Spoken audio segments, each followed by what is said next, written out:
Ready to go? Are we ready to go here? Good afternoon. Welcome to Cavaliers Sports Network here as we get ready for kickoff between Champlain and Victoriaville on a gorgeous Sunday afternoon here in Champlain, St. Lambert's, as we get ready for kickoff between these two schools here at Seaway Park 3. Welcome to our broadcast partner, Brent Brock. And Brent, good evening to you. Good afternoon to you. Your thoughts here as we get ready for this game here. Champlain 0-2, Victoriaville 1-1. A big game here for Champlain, trying to get themselves in the win column moving towards week 4. Yeah, definitely both teams needing to get a W here. Victoriaville coming off a huge loss to Lanaudière, and obviously Champlain Cavaliers losing to Lanaudière in week 1 and then losing last week to Ahuntsic 32-31. They were really in that game. It came close. One final mistake at the end cost the Cavaliers, so they're obviously hungry for a victory to get into the win column for the first time this season. So they lose a close one to Ahuntsic last week, a field goal that was just 2 yards short of victory. How does this team rebound from a close game against a very good Ahuntsic roster that they almost pulled off the win on the road? Well, I mean, you got to look at some of the positives they were able to get out of that game. You look at the performance of number 1 quarterback Philippe Pelletier, number 16. He had 279 yards, 3 TDs. He really got a lot of his receivers involved in the offense.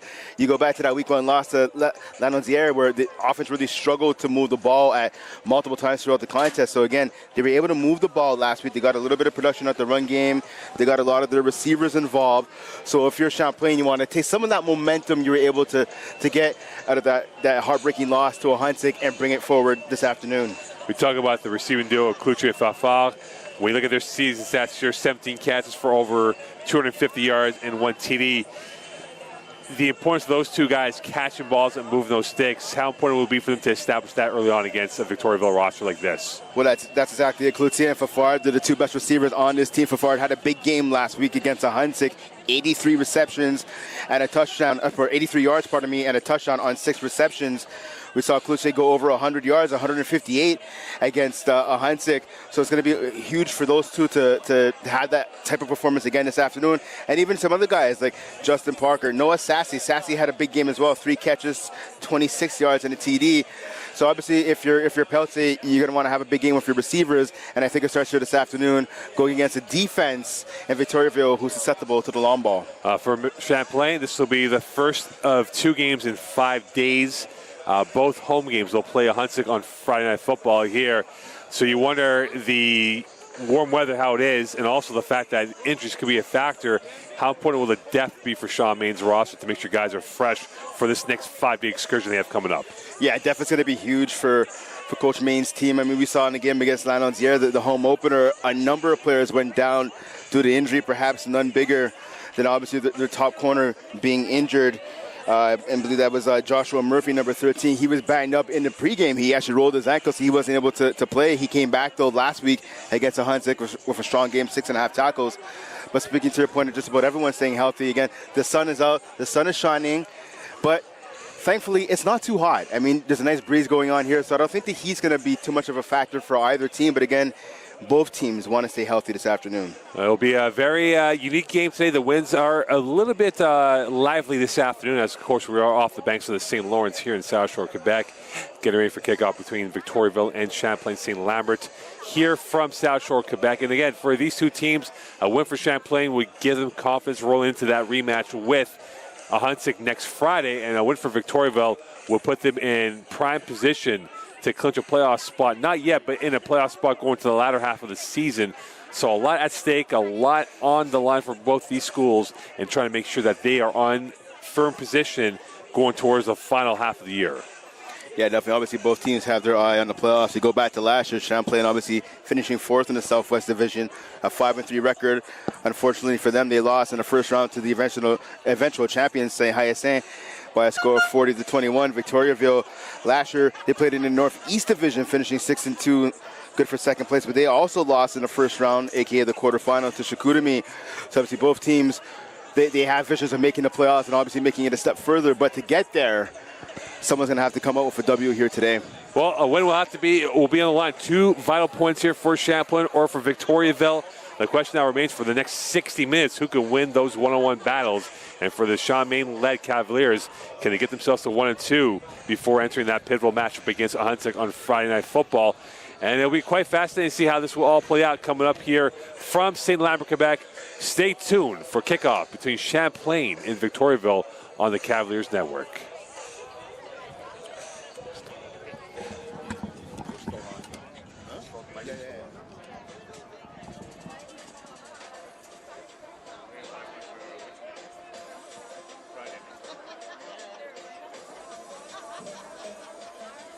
Guys good?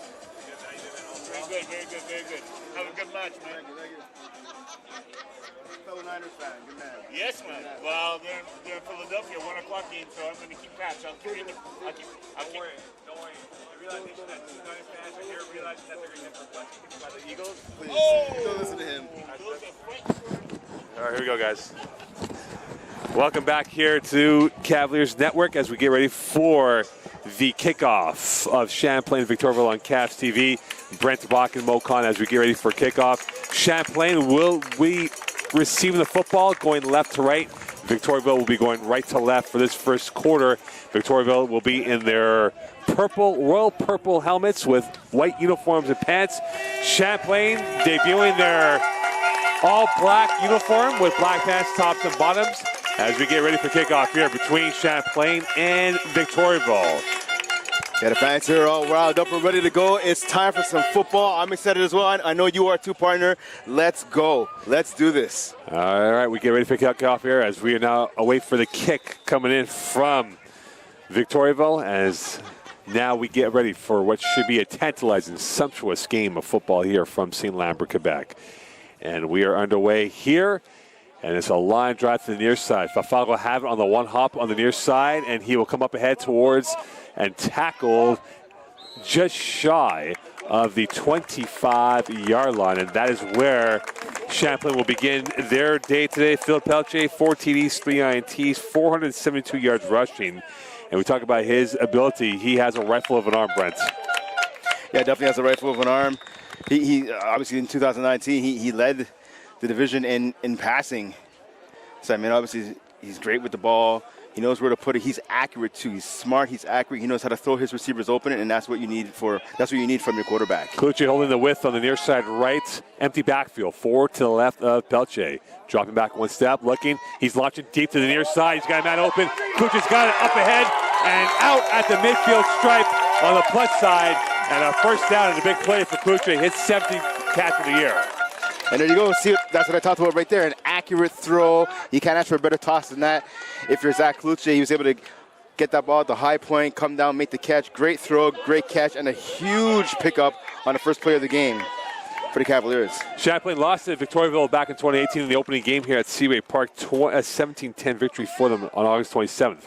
Quick hitch pass that is caught quickly this time by Noah Sassy. His 10th catch on the far side for a couple-yard gain here. It'll be second down and about 9 coming up here for the Cavaliers. Tonight for the Cavaliers, obviously, they start the game with 2 straight passes. They're missing a couple of guys at the running back position. The top running back, number 29, Shamar Parkinson, out of the lineup this afternoon. So you have to imagine the Cavaliers are going to rely heavily on the pass. And Champlain going with a no-huddle look at times here. Single back formation. Pelche launching, going to the near side right. That is caught by Kluche. And he is grabbed from behind and tackled for maybe a 2-yard gain.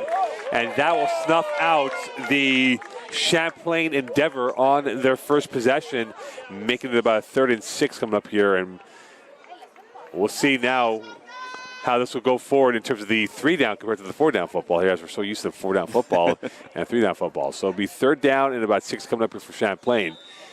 And now what will be the dial-up here for this Cavalier offense, as they will have 3 to the left and 2 to the near side right, Fafal, and of course Kluche on the strong side of this formation on the boundary end on the right end. A motion coming in.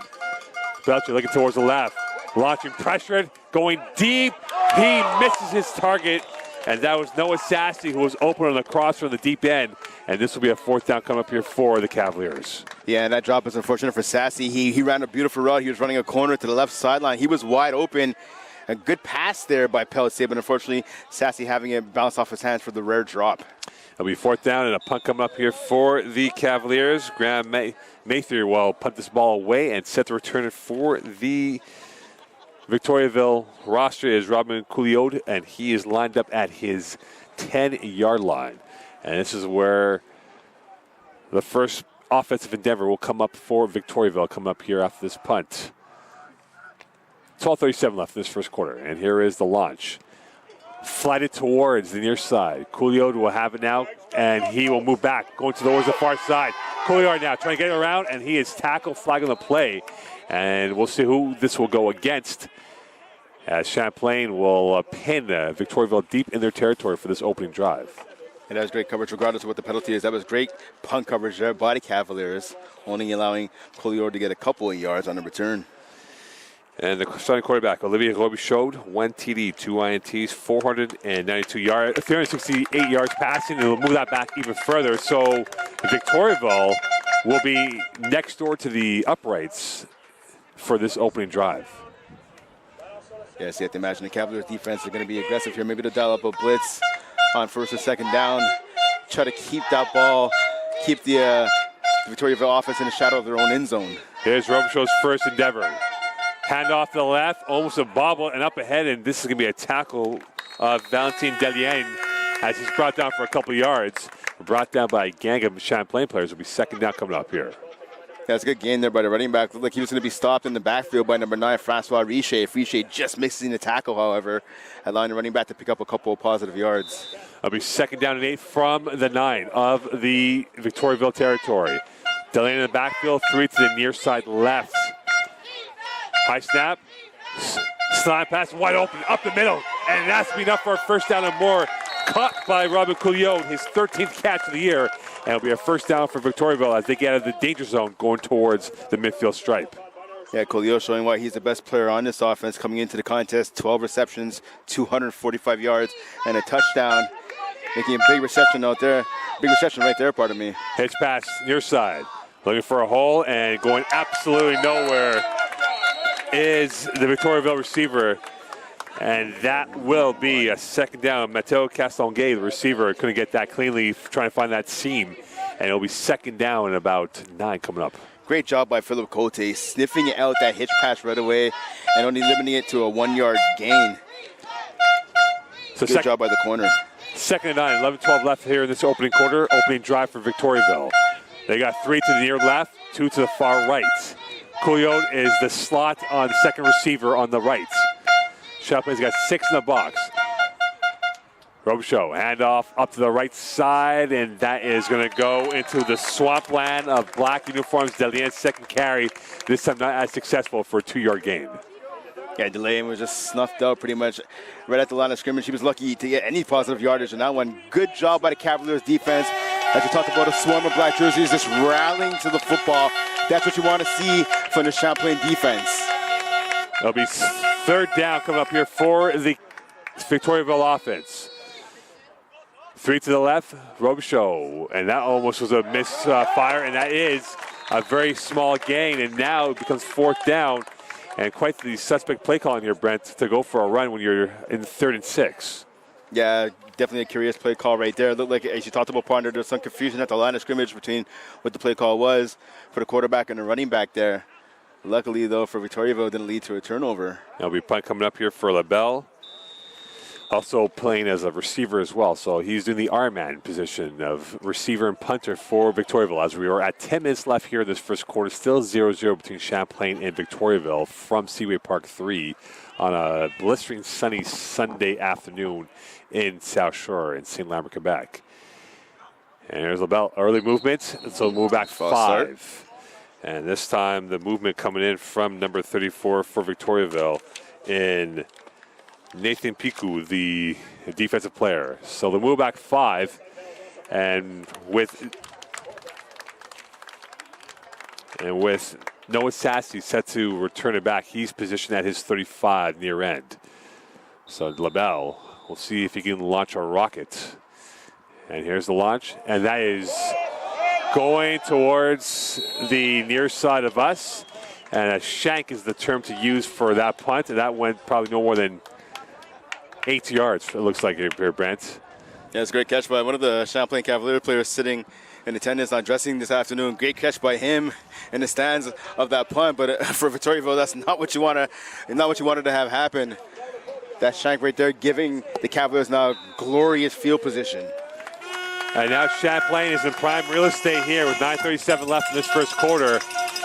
Can Phil Peltier and his offense punish the Victoriaville shank of a punt? And Peltier's under center for the moment, as he will take it under center with the running back in the back end. Handoff to the middle. Nice cut up ahead. And up ahead to the far side. Over the middle. And that should be enough for a first down. As that is a run by Anthony Muchaka, his 10th carry and his longest gain of the season. Yeah, there's a big man right there, number 22, Anthony Muchaka. One of the great personalities on that team with a huge run there on first down, picking up more than enough to move the chains on that one. Good job by the big man. 1st and 10 for Champlain. They are now marked off at the 27 of the Victoriaville territory. Hand off Muchaka, and he is tripped up by the laces, this time brought down by the front four of Victoriaville, led by number 45 and Ilan Barbaras, who this year for Victoriaville has 9 tackles coming into the game. Yeah, good job by Barbaras tripping up Muchaka, because I'll tell you what, I think there would have been some defensive backs having to make some business decisions if Muchaka got loose downfield once again. Well, if they were being paid, yes, the business decision would be made. It'll be 2nd down and 10 for Champlain, so no gain on that. 3 to the left of Peltier. And a whistle and a early movement. It appears it will be going against Champlain, and they'll move back 5 to make it 2nd and 15 coming up here from the 32. Yeah, I believe that was the left tackle, Gerald Smith, number 77, moving just a step early before the snap. So 2nd and 15. The menu of plays probably prevalent of depth here. The question now for Peltier is, can he find the open man on a 2nd and 15? He's got Sassy on the far left, playing as a receiver 2. Kuche on the width, holding the near right. 2nd and 15 for the Cavaliers. Peltier dropping back 3, looking over the middle, rolling to his right, launching center field, downtown, touchdown Champlain! Caught by Noah Sassy on a 33-yard touchdown, and the Cavaliers are off and running. Great job there by Noah Sassy on the post route, just burning his man, number 27, Derek LeBlanc, and making the diving catch for the touchdown. So I tell you what, he dropped that early corner route on the left sideline that led to a stall in that first offensive drive by the Cavaliers. But Sassy definitely making up for it with that touchdown catch right here on the second drive by Champlain. Champlain off and running. Matthew now coming in for the extra point attempt. And they're continuing on from last week where their offense was humming along and vibing along here, and they open up on their second possession, a deep ball from Peltier to Sassy. And for Sassy, that's his 11th catch of the year for over 140 yards. So Champlain off to a flyer. Victoriaville, unfortunately, had a bit of a slow start out of the gates as the car froze on them coming out of the gates here. And we'll see now what they can do coming in on their next possession, as they're down 7 early in this first quarter. Well, I talked about it just before kickoff, obviously. The Victoriaville defense struggling to defend the deep ball. We've seen it so far in the first 2 offensive series by Champlain. They've been going deep early and often, and again, Victoriaville getting burned again with that post touchdown by Sassy. A beautiful throw and catch there from quarterback to receiver. And now what does Victoriaville have to come back on a return punch here? Because right now, their offense did not look as creative when it came to the play calling of what they did. And can they come back here with a response down 7 with 8:02 left here in this first quarter? Brent Brock and Mo Khan here on Cavaliers TV. And Matt here will kick this ball off from the far side hash mark on the 45. And we're back underway here. A line drive, good looking kick, moving back, caught at the 3, and now bringing it up to the far side. And up towards the Victoriaville bench, and tackle is Robin Couliot, and this will be where they'll begin for the second time today. Yeah, bit of friendly fire there by Victoriaville. So number 10, some of the blockers there on that kickoff. Anthony Germain, number 96, Alison Cahouette colliding into each other.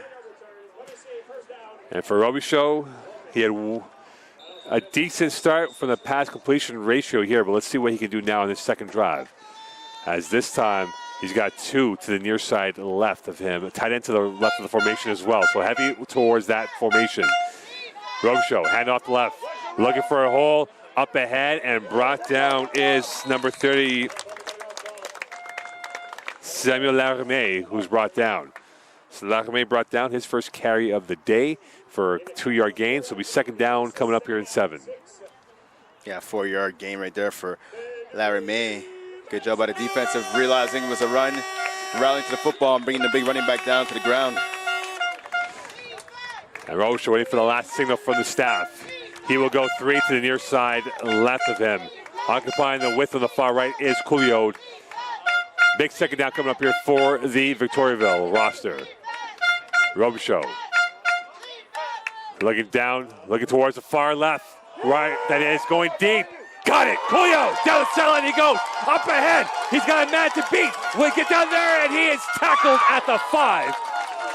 As Couliot making that big catch and run, beating his man at the highest point, and it'll be a first down and more for the Victoriaville offense on a big play. Yeah, it's a good job there by Couliot of finding that ball. He had to kind of stop in his tracks a bit, spin backwards, and make the catch. There's some tight coverage there by number 30, Ahmad Hajir, but unfortunately for Hajir, he didn't turn around fast enough to find the ball. And now, Victoriaville inside the score zone from the 5. Robichaud, handoff up the middle, and that is going to be into a beehive's nest over there of a 2-yard gain. And with 6:37 left here, Victoriaville coming back with a strong response. Yeah, again, they gave up that touchdown to Sassy, but a strong response in D partner. Big catch on the right sideline by Couliot. Let's see now for Champlain. You want to employ the bend but don't break philosophy. You gave up that big play. Let's see if you can just hold them to a field goal or even better, create a turnover. Couliot playing the second receiver on the left. Single back formation, that will be in the back end. Champlain's got 4 on the D-line. Robichaud looking towards his left. Looking, going to the corner, and that is incomplete, intended for Couliot. And with 6:06 left here, it'll be 3rd and 4. Third down coming up here for the Victoriaville offense. Yeah, great coverage right there by the secondary of the Cavaliers. Tight coverage on the receivers. Didn't really give Robichaud anywhere to put the ball besides out of bounds. 6 minutes left here in this first quarter action. 7th lead for Champlain. Last second instructions here for this Victoriaville offense. As now playing the width on the near end is Nicolas Labelle, along with Thomas Pichette, who's playing as the 3rd receiver on the left side of the formation. Robichaud looking towards his left, dropping back, handoff, and he will take it instead for the quarterback option. And the RPO went absolutely nowhere. Riche in on the tackle, and it'll be a 4th down coming up here for Victoriaville. And promising start ends up being very empty-handed on that situation. They saw a bunch of players, a bunch of Cavaliers surround the quarterback, but that was initiated. It was started by big number 44, Caleb Sassy, getting in there for the sack. Good job by the defensive front of the Cavaliers to create some pressure and come away with the sack, and now they're going to force a field goal. Sassy coming into the game 9.5 tackles, so with 5 minutes left here, it'll be a field goal opportunity here for LaBelle. And a bit of confusion now on who will have the proper, it appears they're missing the placeholder, and now they get the rubber officially, and now this is where they'll begin for this next field goal attempt coming up here. So with 4:43 left, can Victoriaville chip away at this deficit down by 7? Here is LaBelle from the 17. Ball down, kick is up, and good. So 7-3 lead for Champlain. So Victoriaville comes back with a solid right punch. Now it's time for Champlain. How important is it for them then? They've used the deep ball quite often here in this first quarter here, Brent, in trying to get it up ahead. Well, you have to think this saying, if it ain't broke, don't fix it, is going to have to apply to the Cavaliers. I mean, again, we talked about throughout this broadcast so far, at least throughout this first quarter, the Cavaliers will have the best advantage to win, the best chance to win, if they keep on attacking Victoriaville deep. Again, we saw it on that touchdown catch by Sassy a few minutes ago. He split the defense on that post route. We've seen Klutze be open deep. We've seen a number of receivers getting open deep for Champlain. So, again, if they're going to give you that, being the Victoria defense, if you're Champlain, just take advantage of it. So Champlain opts for the ball at the 35 on the far hash mark. Belche's got 3 to his right. Belcher dropping back 3 steps, looking. Going deep downtown again. Will he go? And he cannot get to Cloutier. Well defended by Victoriaville. This time defended by number 6 in J.B. Garibo. And he comes up on that big play by J.B. Garibo. Yeah, Garibo with some tight coverage right there. Good job of getting up to the highest point and knocking that football out of the receiver's hands. 2nd and 10 for Champlain from the 35. So we're seeing the deep ball average. The average pass is almost like 30 yards over here, Brent, in this first quarter. We'll see if they try to go with the short intermediate plays in this next play. Felix Daniel holding the width on the near right. Handoff, trying to find a hole, and nothing but white dust of uniforms, and that will go nowhere. And for Champlain, they have not been able to establish a run game so far this season, Brent.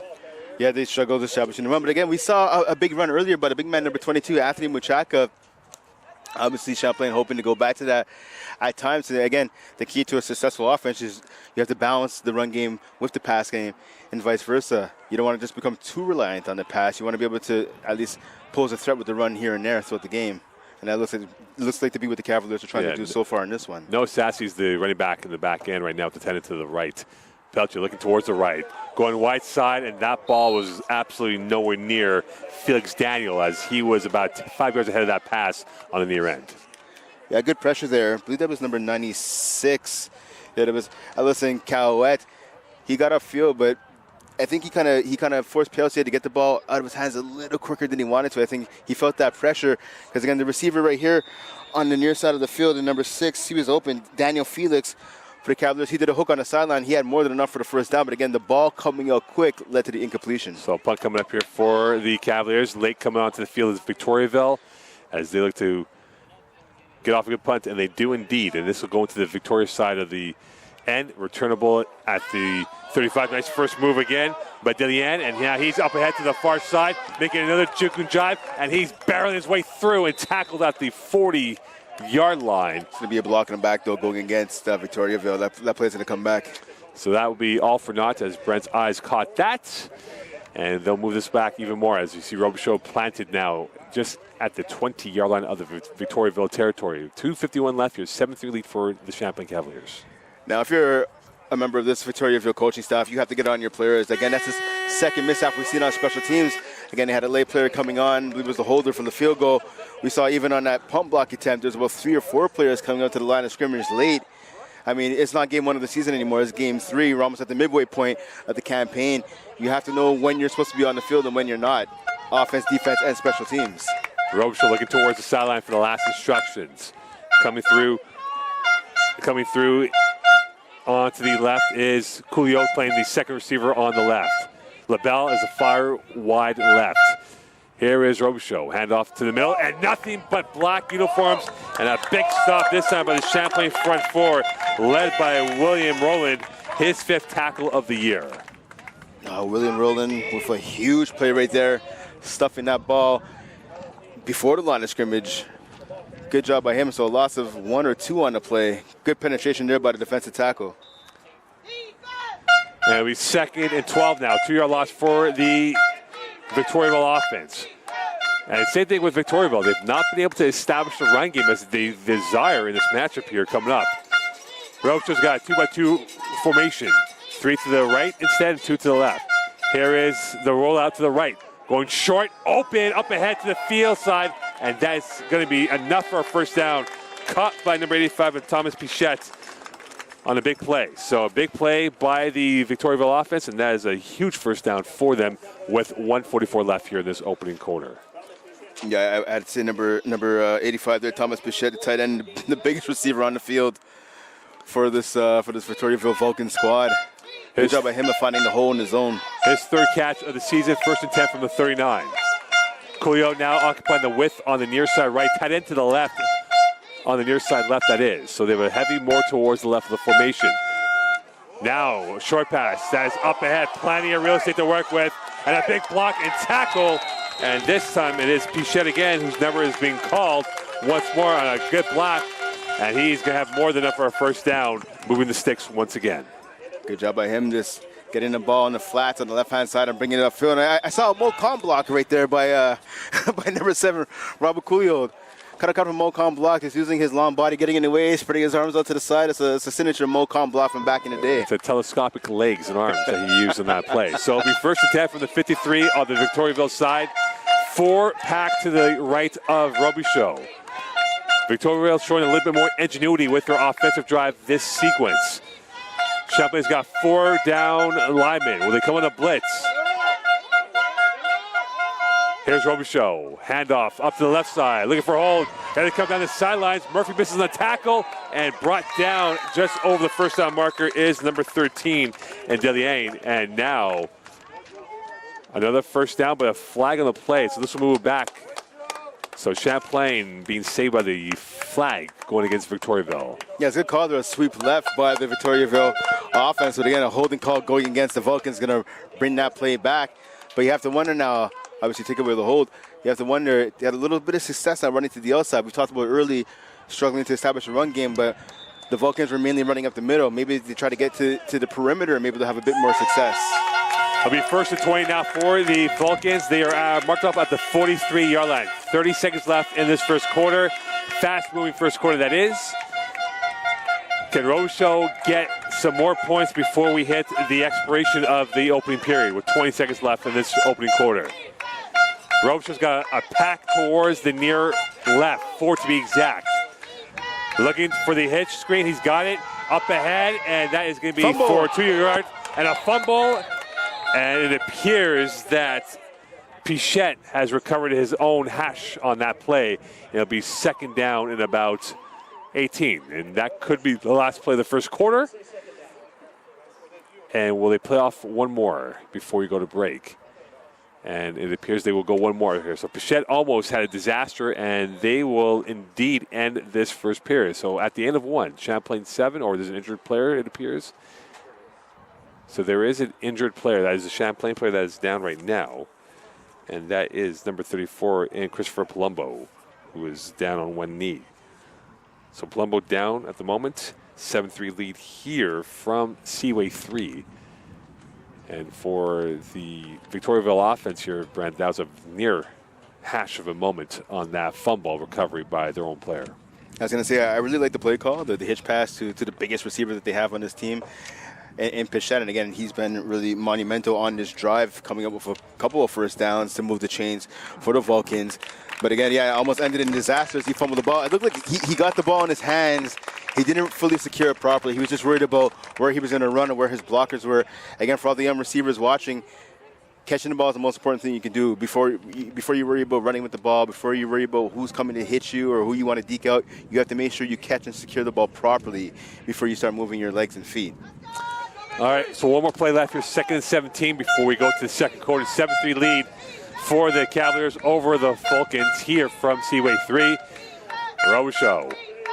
He's got 3 to the near left. Champlain, it appears, will bring the DBs up even closer towards the line of scrimmage and try and combat that 3-sided formation. Last play of the first quarter. Here is the handoff towards the right side, and that's going up ahead and brought down for maybe a 2-yard gain as a pirouette by Deliane will result in an extra yard or so, and that'll be it for the first quarter here from Seaway 3.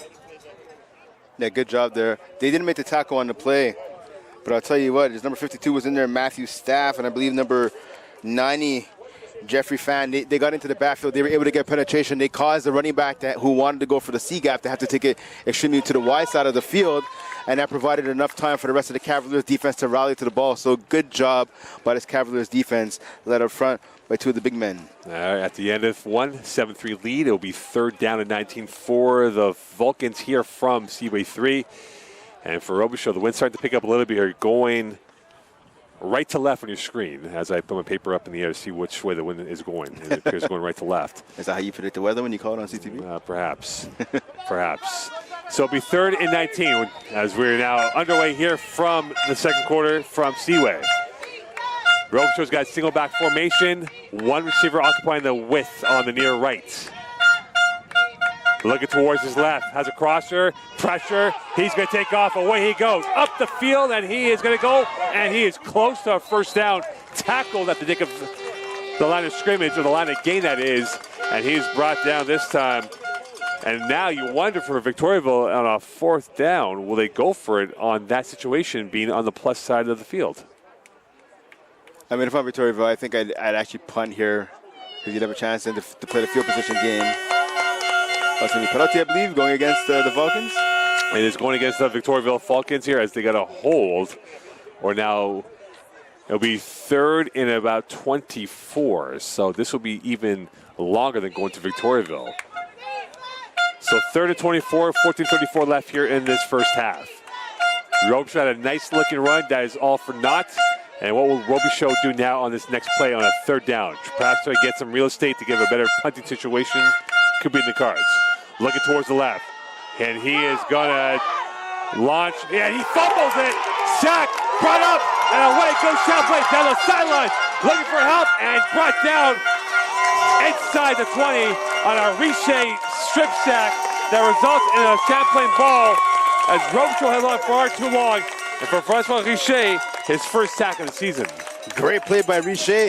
Inside a quarterback, you can't blame Robichaud trying to move to his right as the pocket started to break down, looking for some time to throw. He's about to throw a bomb deep, but Richer with the strip sack from behind. Great job by him. And a good job by Matthew Staff, number 52, picking up that ball and rumbling down the left sideline.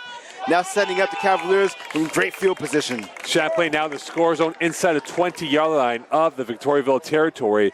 Peltier smelling blood in the water. The Cavaliers are smelling it inside the water. Can they get this touchdown here on this mistake by the Vulcans? Swing pass to the far right. Caught up to the far side. Now to the sideline they go. Up ahead. Looking. Touchdown. Champlain. Paul Beauchamp, his first catch and first career touchdown. And the Cavs are up 13-3. Great job by Beauchamp. That throw was a little bit high for Peltier. Beauchamp had to get up. He climbed that ladder, spun around, got it, able to avoid a couple of tacklers and put his shoulder down at the goal line. That's exactly what you want to see. Great touchdown, and congrats to him on his first career touchdown, extending this Cavaliers lead. 2 blushes by the Victoriaville team leads to 14 points for the Cavaliers, and with 13:55 left here, 13-3 lead pending the extra point. And for Champlain, they're off the blocks in the second quarter, that is, off and running, that is. Ball down, botch, and that is going to be a complete disaster as that snap was not held in cleanly. So it remains 13-3. So if there's any consolation prize for Victoriaville, they do not give up the full 7. No, yeah, they definitely didn't give up the extra point. It's not really anything that they did. They get a miscue on special teams here now by the Cavaliers. But again, you don't want to take away any of the positive feelings and momentum they got off of that touchdown. One play after the strip sack by Richer and the recovery by Staff, Beauchamp able to get into the end zone. So now if you're Champlain, I mean, you have that negative ending there with the missed extra point. But again, the pendulum of momentum is swinging in their favor. Let's see if they can take advantage and keep it there. 13:55 left here as Champlain does not connect on the extra point attempt. And now for Mathieu, now he'll punt this ball away. For Victoriaville, they're in a deep hole right now with a steep mountain to climb, down by 10 with 13:55 left here in this first half. And yeah, switching sides. If you're the Vulcans right now, you have to forget about the turnover. You can't take it back. Just concentrate on what you're going to do on this offensive drive and going forward. Mate now set to boot this ball into the St. Lambert skyline, and he does indeed to the far side, to the middle it comes, and that takes a one hop into the end zone. Will it be returnable? And now Champlain converging, and they will give up. So Champlain actually recovers on the extra point attempt with that going in their favor. So 14-3 lead for the Cavaliers. So in the Seinfeld episode where they break even, they broke even on that even play. Steven? That's right. So 14-3 lead with 13:52 left here in this first half. So Champlain will get the one, but for Victoriaville, they will get the ball at the 35-yard line. So they actually played it smart in terms of where the field position was for where the ball would be located. Now it will be Victoriaville's time now back on offense. And for Robichaud, has not had the desired effect so far on this first quarter and change. Robichaud's got 2 to his right. Handoff, play action to the left side, rolling, going cross body. He'll throw a dump pass over the hands, incomplete. And that was intended for Mateo Castonguay, and it'll be 2nd and 10 coming up here. Yeah, the ball just a little bit out of the outstretched hands of Castonguay's reach. Unfortunately for Victoriaville, that would have picked up about a good 6 or 7 yards on that play if they were able to connect. It'll be 2nd and 10 with 13:25 left here in this first half. Rembach and Mocon here, 13-3 lead for the Cavaliers over the Falcons from St. Lambert's. And now a tight end to the right, and that will be their top playmaker so far in Thomas Pichette, who's occupying the right side. Heavy load to the left of receivers for this Falcon offense. Here is Robichaud. Blitz, handoff to the right, and it is nothing but black uniforms. They are hunting in packs, and they are minimizing this running game right now as you see a big play again by this second-level defense led by Caleb Sassy. Yeah, Sassy was in there. There was a number of players who were in there on that tackle. On that attempt, Sassy was in there. There was Tannehill. He was in there as well. And again, great penetration by the defensive line. So William Rowland, he was in there playing the left end. He was able to cause a running back who was trying to get to the outside. He had to cause him to go back inside into a sea of defenders wearing black. 12:30 left here. 3rd and 12, so 2-yard loss on that running play. 3-pack receivers on the right of Robichaud. Looking towards his left, short pass slant. That's caught in stride, and that's enough for a first down. And tackle just shy of the midfield stride is number 7, Robin Couliot. His 14th catch of the year, and that puts him over 270 for the season. Yeah, good catch and run there by Couliot, and even better job of him of blocking the ball. We saw number 27, Kobe Martin, who was coming from behind. He tried to bat the ball out. So good job by the receiver of maintaining possession of the ball as he was being brought down to the turf. Approaching 12 minutes left in this first half here. New 1st and 10 from the midfield stripe on the Victoriaville side of the field. Robichaud's got 2, now making 3 to his right. Looking towards his left, going wide side, and that ball was airmailed. Too much depth on that pass to Couliot, and it'll be 2nd down coming up here for the Falcons offense. Now, I can understand Robichaud looking for Couliot, his number 1 receiver, but if he would have looked to his right, he had a man, number 14, Mateo Castonguay. He was running deep. Cote, number 32, the near side corner. He was playing a bit of a man zone. He kept up with him the first couple yards and let him go into the zone. He dropped off. Castonguay was running free down the right-hand side. Pichette, the tight end to the left of the formation, 2 to the near right. Champlain's got 7 in the queue. Here is the handoff up the teeth and nowhere, but black uniforms in on that tackle, and that'll be for no gain. Brought down by number 23 in Boris Henry Jr. Great job there by Boris Jr. last week with an interception and a loss to Hunsick. Good job there snuffing out that run play for the Cavaliers. And an injured player on the field now, and this is Victoriaville player down on the far side of the field. I think it's a receiver. I think it's Couliot. We'll see what number that is here with 11:29 left. 14-3 lead for the Cavaliers over the Falcons from Seaway 3. Brent Bach and Mocon here on this coverage. This game brought to you by Adidas, proud sponsor of Champlain St. Lambert. And our next home game will be this Friday against the Hunsick. Of course, a short layover of 5 days from here until Friday Night Football. And if Champlain are to win that football game, that makes that game even more imperative on Friday nights. Yeah, obviously, again, we talked about that 32-31 loss to a Hunsick last week. If you're Champlain, that's exactly what you want. You want to have that rematch not too far down the line. So again, this Friday, 7:30 kickoff. I'm excited for that one. I can't wait. I love Friday Night Football just as much as I like Sunday afternoon football, obviously. So that's going to be a big game. Obviously, Champlain looking for some vengeance. Let's see if they can get it this coming Friday. And it appears right now it is, can't see the number yet for Victoriaville. Now with 11:29 left into this first half. Yeah, my apologies. I was sorry, partner. I was wrong. Couliot, he was down on one knee near the Champlain sideline, so I assumed it was him. I didn't see there was a player who's actually on his back right now for the Vulcans, who's obviously the one who's injured. And it appears it might be the big man of the offensive line, and that is number 59. Or 69, I beg your pardon, and Thomas Tarasco. And Thomas Tarasco is 5'9", 260 pounds, playing the interior guard position. So 3rd and 10, 11:29 left in this first half. And for this offense, they will have 3 to the near right. The running back in this formation will be Samuel Laremy, who's a single back. Robichaud surveying, and now will look up what he sees. Low snap, looking towards the left, slant, and it's caught. Coolio again being the call number for this offense on that slant from the far left. And this will be close to a first down, brought down by Hajir. And this will be a first down indeed for the Victoriaville offense. Another third down conversion for them on this drive. Yeah, great catch by Coolio. Good job of sending the chains. That ball was put up high on purpose by Robichaud. He's able to jump up and get in. Good coverage there by 27, Kobe Martin. You can't ask for better coverage than that. But again, a persistent pass and a great catch by Robio. Bichette playing the third receiver on the right, now motioning to the left. Handoff, Laremy up the middle, and he gets a good chunk of yards. And he's brought down by Hajir again. And this will be close to a first down. It'll be second and about 2, if not 3, coming up here for the Falcons.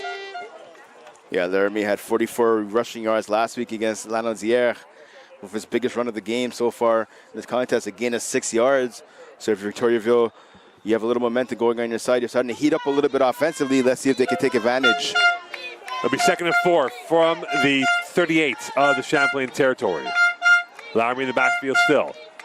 And he will get it again up to the left side. Nice move, and he dips and doodles his way up ahead towards the first down line of gain, and he gets it, and they'll move those sticks again. So another first down conversion on this drive, the third one to be exact, here for Victoriaville.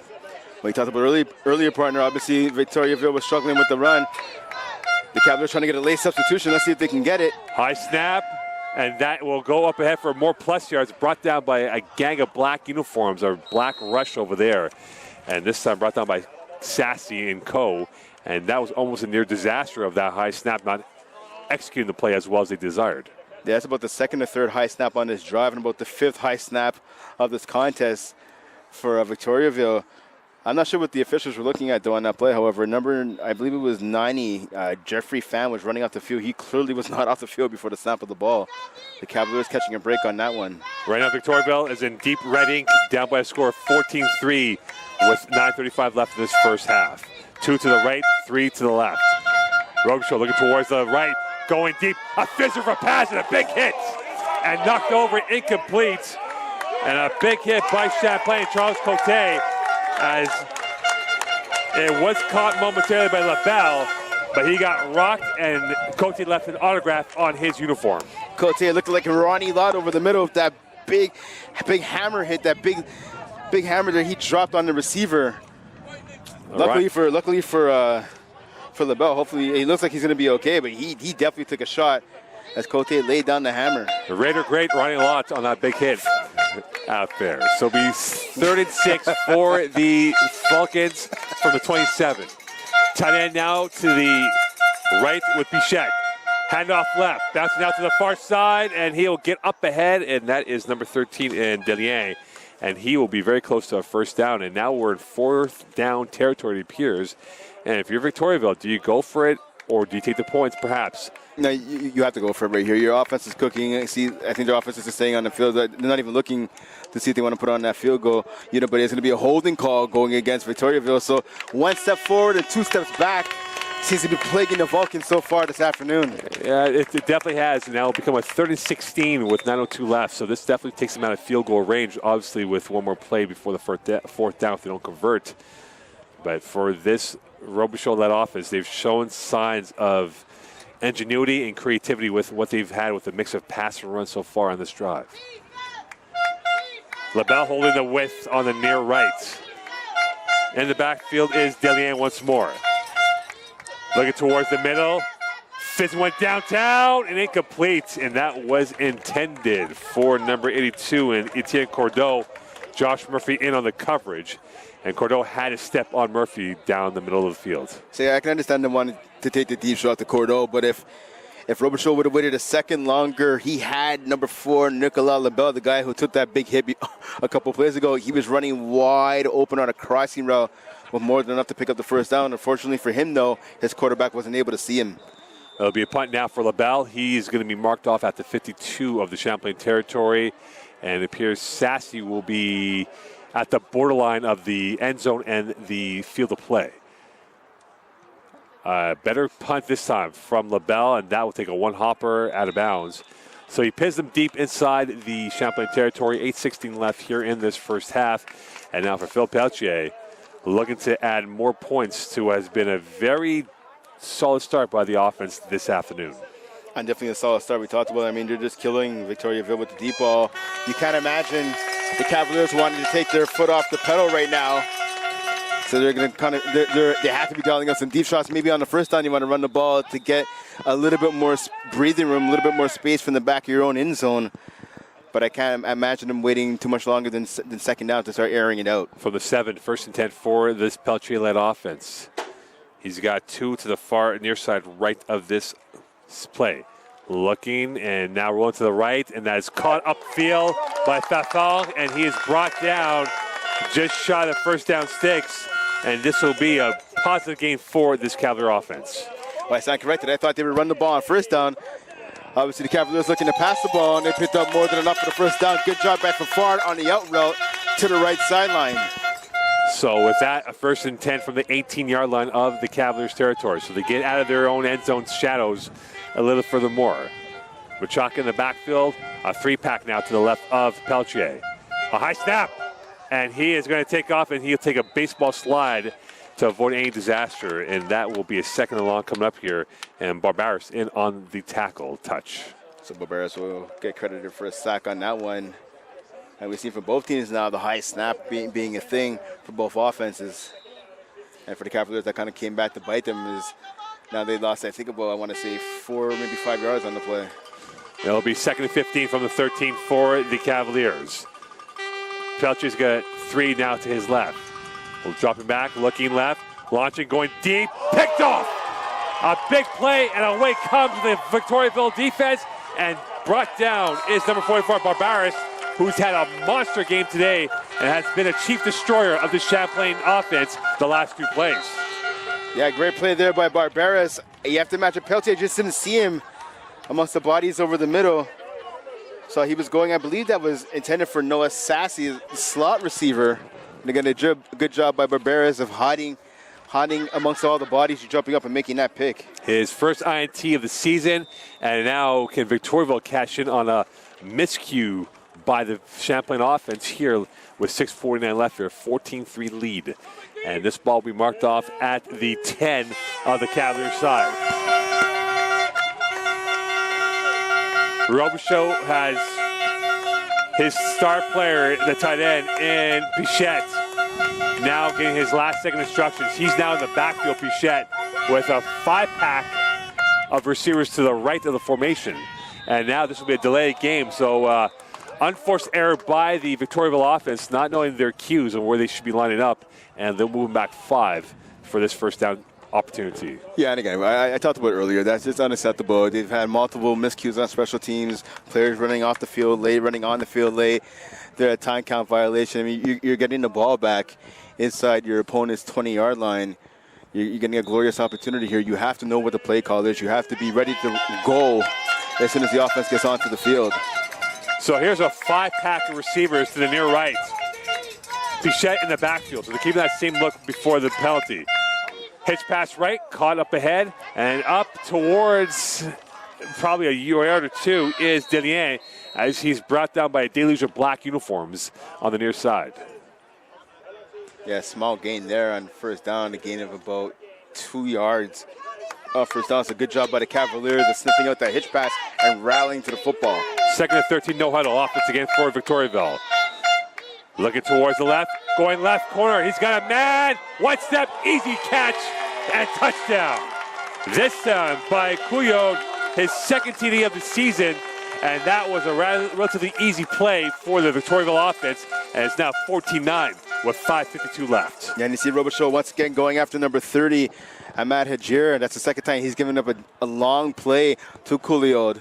And unfortunately for the Cavaliers, that resulted in a touchdown for the Vulcans. A little bit of a twitchy situation for the Cavaliers offense and defense, and they give up a touchdown on a mistake by Peltier's INT on the previous drive, and Victoriaville punishes them for the touchdown. And now the extra point coming up here for LaBelle with this 14-9 lead here in this first half. LaBelle takes a deep breath, positions his shoulders, ball down, and penalty. This will not count yet. And we'll see who this will go against.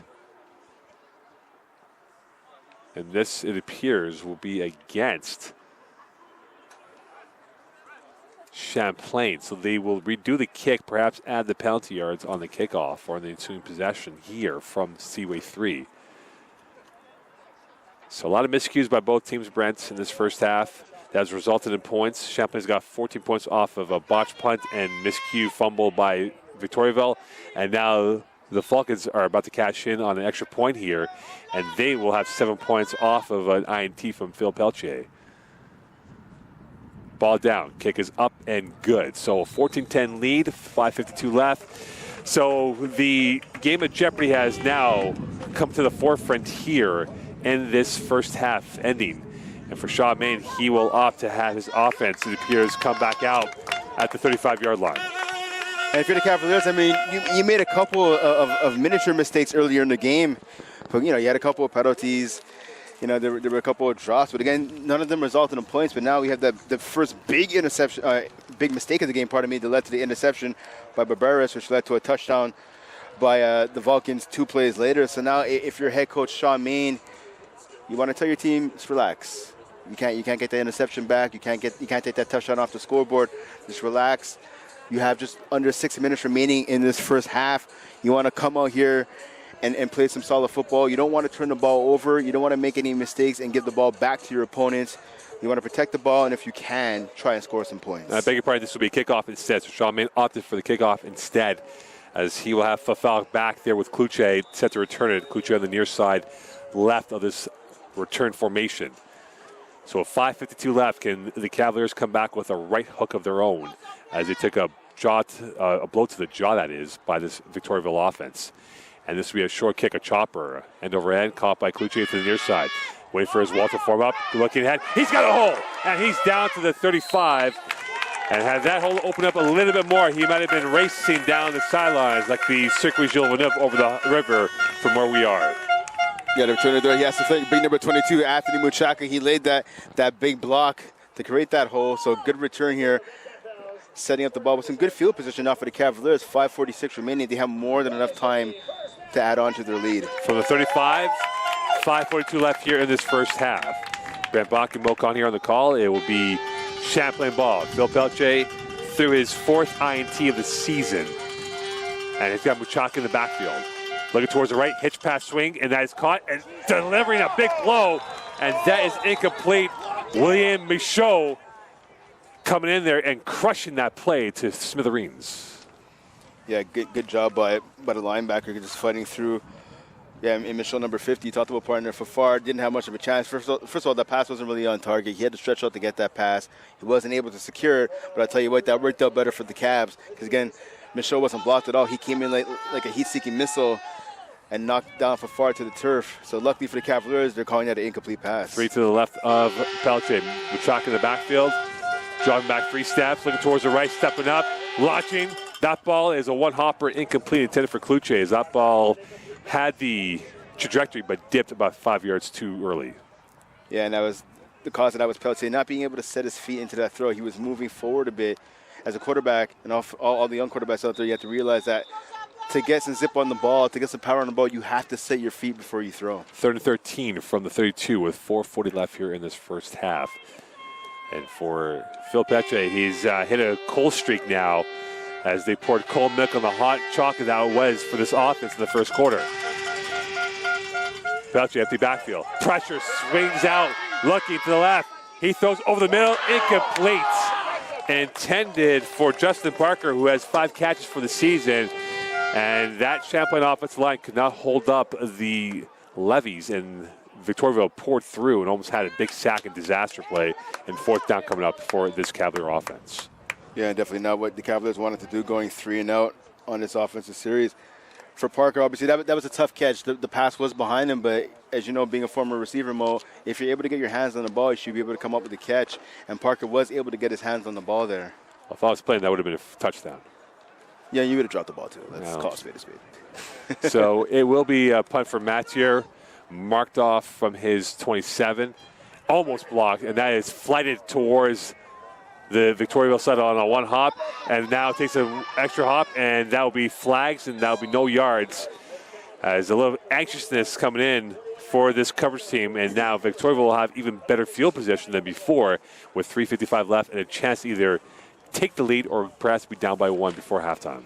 Yeah, this is a huge moment right now. It's the biggest moment, I would say, of the first half for both sides. Again, if you're Victoriaville, you have the momentum now. It's swinging in your favor. Can you capitalize and get your first lead of the game, or at least shrink this lead to 1 point? And if you're the Cavaliers, I mean, we talked about the bend but don't break. Defensively, they've been pretty good. I mean, they've given up the deep ball to Couillard, but other than that, they played a pretty sound game. But now, if you're Champlain, you have to come out here and make a stop no matter what. Couillard occupying the width on the near right. 3, now make it 4 to the far left of Robichaud.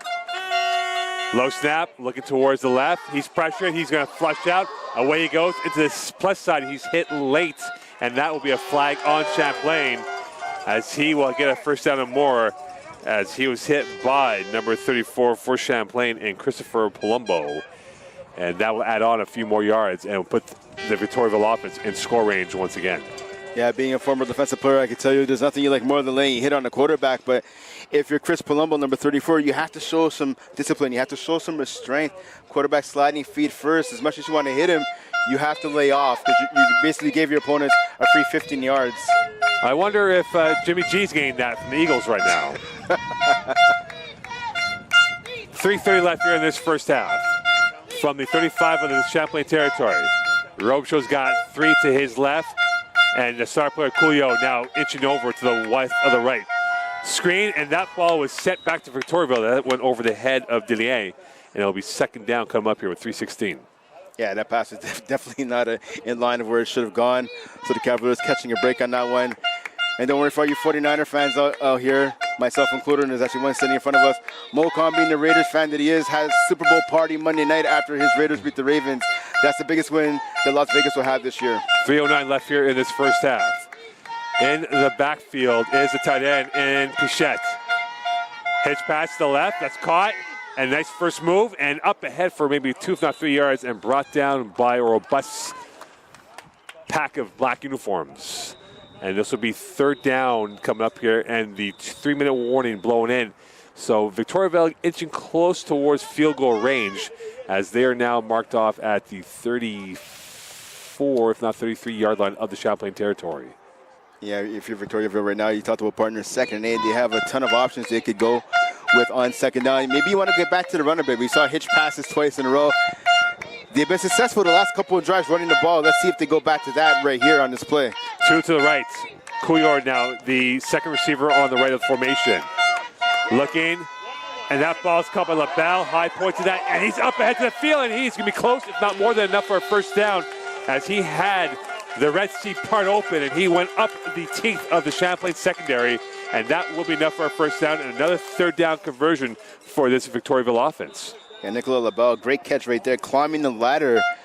And then as soon as he made the catch, he got down, and I think he froze his defender, number 27, Kobe Martin, in his tracks, letting the receiver pick up the first down after the catch. Pichette, the third receiver on the right of the formation, now flexing over to the left.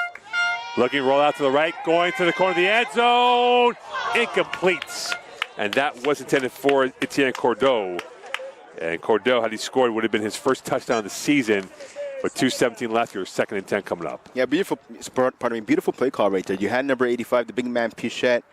He came down from the right-hand side of the formation in the backfield to the left-hand side. Looked like he was trying to do a block, a wham block over the middle to create a running hole. A lot of the defenders bit. Robichaud saw that, kept the ball to himself, rolled out to his right. A nice pass just out of bounds, so is the receiver not able to come up with it. 2nd and 10. 3 to the right. High snap again. Looking to the left, and that is being thrown over the arms of Richer, and that's picked off incomplete. Josh Murphy had it in his hands, and the magnets in his hands did not bring in the football, and this will be a 3rd and 10 and a lost chance of a turnover going in favor of the Champlain defense. Yeah, Josh Murphy had a glorious opportunity there for interception. We see his brother Jeremy, starting wide receiver for the Concordia Singers. He's sitting to our right. Probably embarrassed. Yeah, he was definitely shaking his head after that drop by his brother. And you have to know for sure he's going to be rubbing it in his brother's face as soon as this game is done. It'll be 3rd and 10 from the 20. 3 to the right again. Bichette, the inside receiver. Looking towards the right.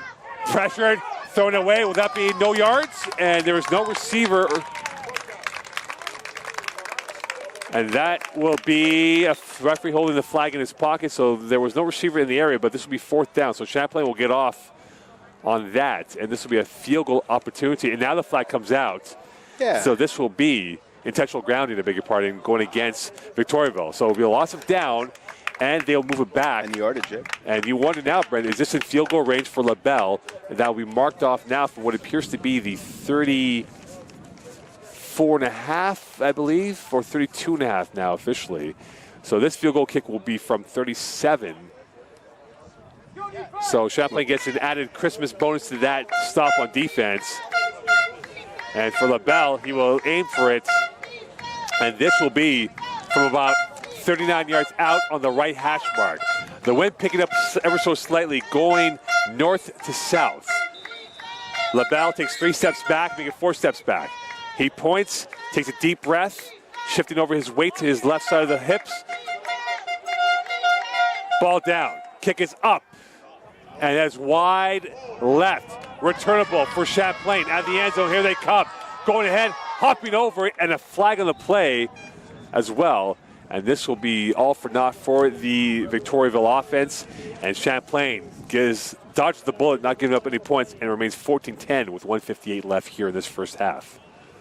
Yeah, definitely dodging a bullet indeed. Good job by the defense and the play before that pressure that led to the intentional grounding. That was by number 44, Caleb Sassy, coming off the blitz on the left-hand side, the weak side. So good play call by the Cavaliers defense. Champlain will get the ball back next door to the end zone practically as they will move it to the left hash mark officially. And it'll be 1st and 10 for the Cavaliers with 1:58 left here in this opening half. 14-10 lead in this stanza.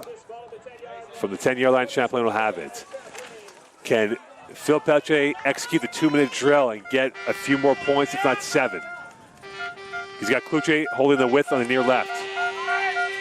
Pelche looking at Cloutier's side. He's going deep downtown, and that is caught incomplete. And there is no flag on the play as J.B. Garibo was in on the coverage. And that was incomplete, and you wonder if there may have been a flag, if that would have been PI and added 15 yards to that total. Well, I'm sure, as you guys can hear at home, a lot of the fans here, the attendants, definitely thought it should have been PI. It looked like number 6, and Garibo was holding the arm of Cloutier, and no call on the play, unfortunately. 2nd and 10, 1:52 left here in this opening half. Pelche looking towards the right. He rifles one out to the wide side. That is incomplete, and that went through the hands of Justin Parker. As, again, that ball fizzed right by him. It'll be 3rd and 10 with 1:48 left. Yeah, that's the 2 opportunities right there on the deep ball for the Cavaliers. Not able to come up with a catch, though. So now if you're Victoriaville, again, 1:48 left. It's 3rd and long.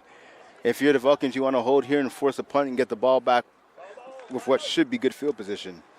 And Victoriaville could be rewarded with some fantastic field position if Champlain cannot get any more yards gained. And so whistle blowing here as Champlain will... What's the timeout called? There's been a confusion because the Champlain bench has their arms up asking who called what. And now they'll bring over Pelche towards Sean Mann and his crew. And the offense now the offense will make its way over. So a bit of miscommunication on who had what here, Brent. But again, for this Cavalier offense, they have been kind of going in reverse now, lacking the killer instinct or the cutting edge to make some big plays. Yeah, pretty much the first part of this first half, I mean, they dominated the ball. They were running the ball when they had to here and there, picking up some yardage. Obviously, with the deep ball, we talked about time and time again, they were slicing and dicing the Vulcans' defense. But we've seen a reversal of fortunes, if you will.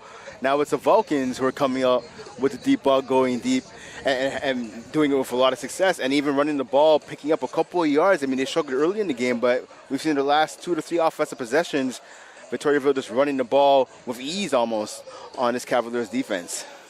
1:48 left here, 14-10 lead for the Cavaliers over the Victoriaville Falcons. And, of course, it is a Sunday today. And pumping my fist up in the air, Brent Bach, and you should know why. And it'll be Champlain ball on the 10-yard line. So this will be a 3rd and 10 here for the Cavaliers. Can Phil Peche go into the bag of tricks and come up with a first down and prolong this drive? He's got Muchaka in the backfield. He's got Kluche holding the width on the near left. He's got 3 to his far right. And now Champlain's got a Q7 along the line of scrimmage. Pelche's got time. Going to the Kluche attack. And that is going to be close enough to a first down. A nice pitch and catch. And Kluche will get the first down in a sigh of relief for this Champlain offense to get out of the end zone. Yeah, you need a big play. You go to your best player. You go to your best receiver, and that's Zach Kluche. Looked like he almost lost that first down for a second. After making the catch, he took a step back, luckily just falling on the line. Pelche going wide right. That is caught by Kluche once more, and he is brought down by a swath of white uniforms. And this will be 2nd down coming up here for this Champlain offense. So going to more of a quick huddle. Let's roll. That's exactly it. It seems to be working right now for the Cavaliers. They were looking a little lifeless on offense. This seems to be the tonic, so let's see if they can continue getting success off of the quick game. Split formation in the backfield for the Cavaliers. Pelche looking deep downtown. Got a man open. Incomplete. Noah Sassy was heading towards 6 points and could not get that ball going towards his hands. And I'll tell you what, I mean, obviously he's catching grief for dropping the pass and being wide open, but that's one of the toughest catches a receiver can make. He's running the ball is over his outside shoulder, and he's trying to track the ball in the air. It's not as easy as it looks. Maybe for the Niners, it's not easy as it looks. But Mokan talking a lot of trash, and he's a Raiders fan. What else is new? It'll be 3rd and 4 now from the 27, and that was a kill shot that could have opened up the doors here for Champlain's offense going into the halftime team talk. And now on a 3rd and down and 4, can they convert and get themselves another first down with 1:13 left here? Split back formation, looking towards the left. Pelche's got a man open. That's caught up ahead, enough for a first down. Nice first move, and brought down is number 14 and Justin Parker, who makes amends on the drop ball previously and gets up and gets a big first down for this Cavalier offense. Yeah, clutch catch up by Parker. He's hurt. He's taking a knee, smartly taking a knee. They get a stoppage of the clock as well.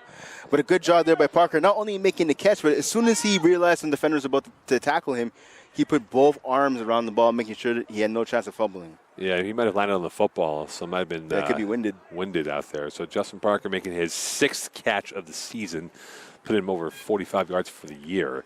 And with 1:05 left, Champlain now marching towards what could be field goal range for Mathieu, who was hitting about 45 yards on Tuesday's practice. So we'll see if he can get into that field goal range on the left hash mark, to be exact. Of course, last week they lost at Huntsick, where his field goal came about a yard or two short.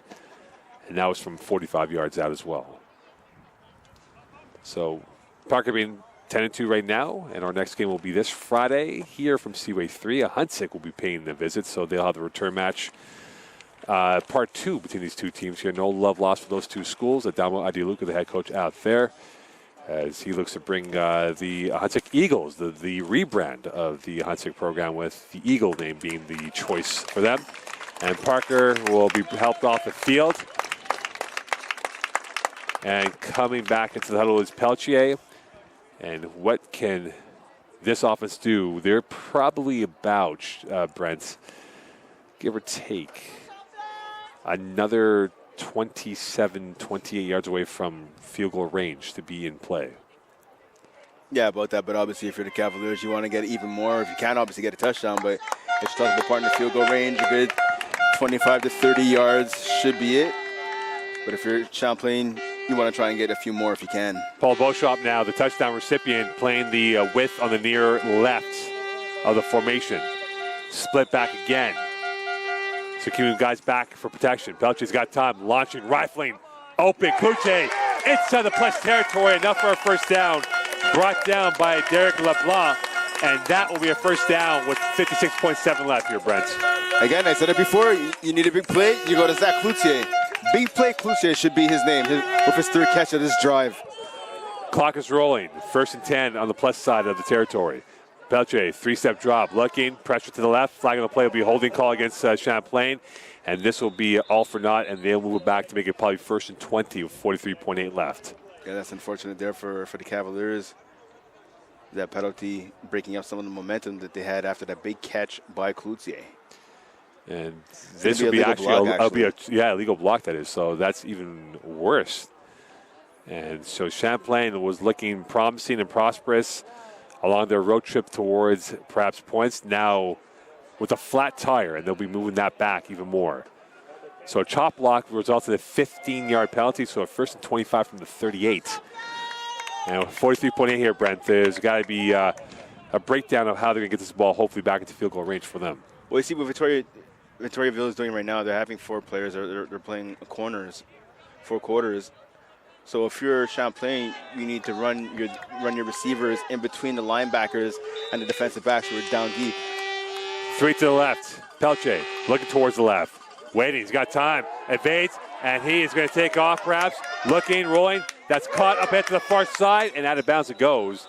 And I wonder, and there's an injured player for Victoriaville down on the ground, but I wonder if there was a face mask, as it looked like the head of Pelche was going one way. I was wondering the same thing. He was grabbed either by the face mask or by the neck, the front part of the shoulder pads. And I wonder if that is Elam Barbaras, who's down right now, who's been the chief destroyer of the Champlain offense from defense with what he's done so far on the ground. Yeah, he is definitely not a player this Vulcans team could afford to lose. A central figure of the defense. I mean, you hate to see any player go down. And I believe that's number 95. I beg your pardon. So that is 95. That is Nicholas Katz, who's down on the grounds. Nicholas Katz is the defensive lineman. No stats yet this season. But with 36.3 left here in this first half, Champlain up by a score of 14-10. So if you're Champlain, obviously you want to take a second now. You want to catch your breath, let some of the guys get water, especially the hog mollies up front on the O-line, which also see Peltier talking to some of his teammates. Going to the sideline rather. No, Sean, you have to see what Sean Main has dialed up. You have to imagine they have a bit of time now to think of something what they want to call. Yeah, Matthew LaRose going off on this play coming up here for Champlain. So they might bring in a few more pass catchers to work with. And for Katz, slow to get up. And he's on his 2s now, but he's slow to get up, and his day may be questionable for the rest of the afternoon here from Seaway 3. Yeah, classy show of respect here by the fans here at Seaway 3. The Champlain fans clapping up the injured player for Victoriaville as he makes his way to the sideline, being helped by 2 teammates. You never want to see that. No, you don't. And with a 3rd and 19 from the 48, 36.3 left here in this first half. If Champlain will look to play the field position game and kill off the seconds to give Victoriaville very minimal time to work with. Obviously, if you're Champlain, you want to catch the ball, you have to get a bounce. You want to save some time on the clock. The clock is not your friend right now. 3 to the left of Peltier. Looking towards the left, waiting, launching, going deep left corner. He's got a man open. Caught down the sideline. Up ahead, 1 man to beat. And tackled is Noah Sassy. A big catch and run with 27.2 left. And Champlain is now in the score range, converting on a 3rd and 19. And I don't understand what you're doing if you're Victoriaville here. I mean, besides the point that Sassy's gotten open numerous times downfield throughout this contest, you're in a 2-minute game right now. It's less than a minute left. You have to play the deep ball. You can't let receivers run deep downfield. You're in a 2-minute drill right here. This is bad awareness by the Victoriaville defense. Champlain now has the ball inside the score zone from the 21. So definitely in Mattier's field goal range. Looking for the end zone. Peltier spins out left. Looking. He's hit. Flagging the play. End zone. Incomplete. Intended for Cloutier, flagging the play over there as well. So there might be 2 flags going against Victoriaville.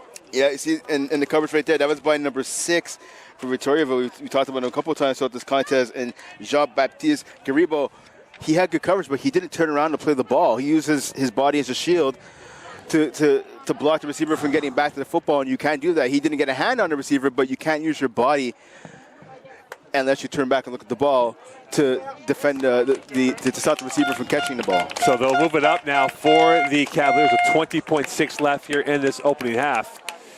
And both penalties going against the Falcons, and Champlain now at the 16. And they could perhaps get in 3 more plays if they play the clock properly. Pelche, he's got Machak in the backfield, looking towards the right, launching towards the right side, incomplete. Too much meat on that pass going towards Kluche, and it'll be 2nd and 10 with 16.5. Yeah, good penetration. I believe that was a defensive tackle for Victoriaville that was able to get up the line. I think that was number 99, I believe, Emilio Vidali. And with that, a timeout call by the Cavaliers with 16.5 left here in this first half. And Champlain will converse again to make sure they have the right plays in place moving forward. Yeah, it's a smart timeout there by head coach Sean Main. You want to settle down your team. You want to make sure you guys have the right play call, as you talked about, partner. This is a big opportunity right now to get back the momentum, to extend your lead. Hopefully, if you're Champlain, you want to get it from 14 to 21. I mean, you take 17, and that's your only option. But you obviously, your main priority is to get to 21 right now, and you have all the momentum heading into the second half. Well, the team talk will be a lot different at halftime for either side if someone scores or gives up points here. And right now for the Cavaliers, they are literally at the doorstep of kissing the end zone once again for points, up by a score of 14-10 in this first half. Now, I wonder here if you may want to surprise your opponents and maybe call a run on second. Now, obviously, they're playing the pass. They only have four down linemen there. All the linebackers and the halfbacks are dropping deep. Maybe you call a run, or you call a quarterback keeper, run it right up the middle. Well, they haven't run at all in the last few series here, so perhaps Muchaka's number might be called in this situation. So 16.5 left here, 2nd and 10. Again, you play the clock right, they can get off 2 more plays cleanly before any attempt of a field goal if they don't score right away. Pelche dropping back, rolling to the right, looking. He's going to go to the end zone, open, through the hands, incomplete, intended for Fafal. And great coverage by the Victoriaville defense, this time led by number 20, Olivier Morin, who had a fingertip on that ball to alter the throw. Yeah, that pass went to the hands of Morin and to the hands of Fafard. You see right now, Victoriaville coming with pressure to the left. Seems to be working, as Peltier had to get that ball out of his hands quickly. It'll be a 3rd down and 10 from the 16. So this is now a chance for Champlain to maybe go for the end zone one more time before they attempt a field goal here late in this first half. Cloche occupying the width on the far right. And down the near end is Felix Daniel on the left. Peltier looking towards the right. Rifling one, corner end zone, incomplete, intended for Fafal once again. So they went to part 2 again, and this will be a field goal attempt with 6.1 left in this first half. So I talked about a few plays ago. Obviously, the Cavaliers and Peltier wanted to get 7 to go up by 11, but they'll settle for the 3 points.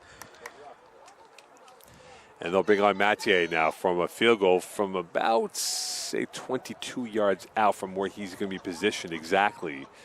The wind is blowing towards the left to right on your screen.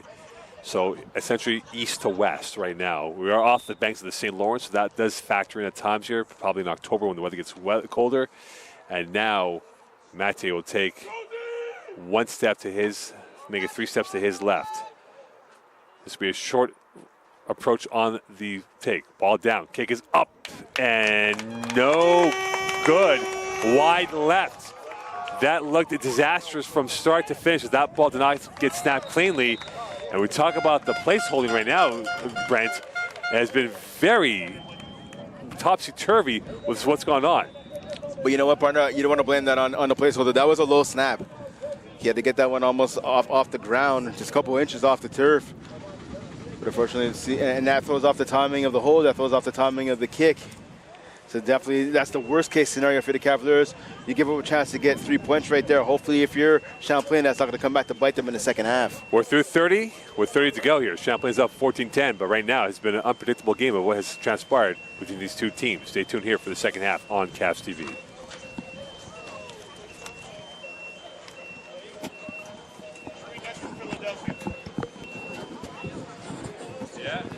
That's okay. Hey, we're going to kick a second field goal by Cavaliers. That's right. Defensive fantasy is good.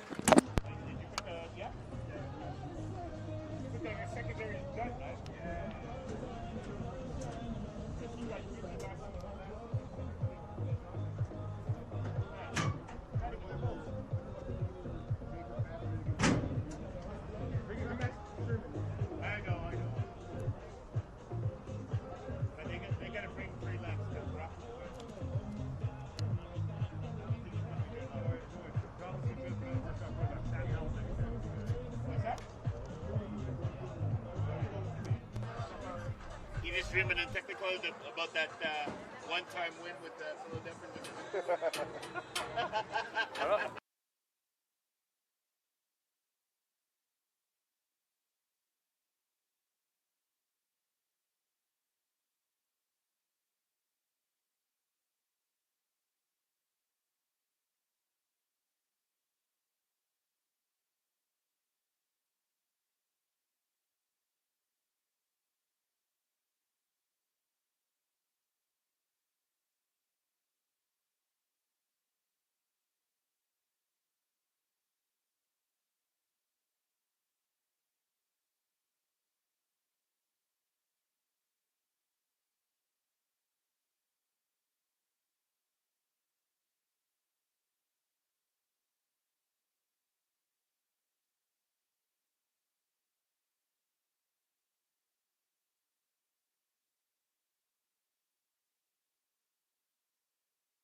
Welcome back here to the Seaway 3 as we get ready for second half action between Champlain and Victoriaville. 14-10 lead for the Cavaliers over the Falcons here from Seaway 3 on a gorgeous Sunday afternoon in South Shore, Quebec, off the shores of the St. Lawrence River. Brent Brock and Mocon. Brent, the key now for the second half for Champlain is what? I'll say the key for Champlain is catching the balls. We've seen too many drop balls this afternoon. They got to cut down on the mistakes. Both teams actually really need to cut down on the mistakes. But Champlain was the last team to make one in that first half with that missed chip shot of a field goal. So they have to get back to football and just get back their focus, get back their execution, get back their timing. If that starts in the passing game, it goes to the run game. If you look at their defense, they've been pretty stout throughout the afternoon. They've given up a couple of deep plays here and there. But with the exception of a deep touchdown, they've been pretty good on that side of the ball, so they have to keep up what they're doing defensively as well. And for Victoriaville, what's the key for them going to the second half? I mean, for them, it's really the mistakes. They've made mistakes at all three levels of the game, offense, defense, and special teams. Obviously, they're starting off with the ball in the second half. They want to come out strong and get a long scoring drive. So for them, that's going to be key. Forgetting about what happened in the first half, doesn't matter what the scoreboard says. Think it in your mind like it's a 0-0 game and move forward. And another return coming up here for Couliot, and he'll bring it up to the near side, looking for help, and he gets a hold down the near sidelines. Away he goes, up ahead to the 40, cutting against the grain, and he's brought down by two Champlain tacklers on special teams, and a good start for the Victoriaville teams to get that ball upfield. Well, there you go. I mean, they're starting this offensive drive almost at midfield. A good returner by Couliot. Not surprising. I can't even say arguably, he is without a shadow of a doubt the best player on this Victoriaville Vulcan squad. It'll be 1st and 10 from the 47, 14:42 left here in this opening third quarter. Play in the backfield is Laramie. 2-3 now on the left of Robichaud. Play action roll to the right. Robichaud's got time, waiting, looking to cock it up in the air. Pressured, and that's a one-hopper. And again, no one there for Victoriaville. Would that be intentional grounding again? And it appears that it will be second down and 10 as opposed to being loss of yards and down. That should be intentional grounding. As you talked to a partner, there was no one in the area. Good coverage, though, by number 27, Kobe Martin. He was beaten a couple of times in the first half for long gains. He's the one that caused that pass to go into the dirt. There was a receiver about 10, 15 yards downfield. Martin did a good job of positioning himself between the quarterback and the receiver. It'll be second and 10 from the 47. 2, now make it 3 to the near side left of Robichaud. LaBelle, the third receiver of that side of the formation. Looking for the slant, caught, and oh my, tattooed by two Champlain players is number 82 for Victoriaville in Cordeaux.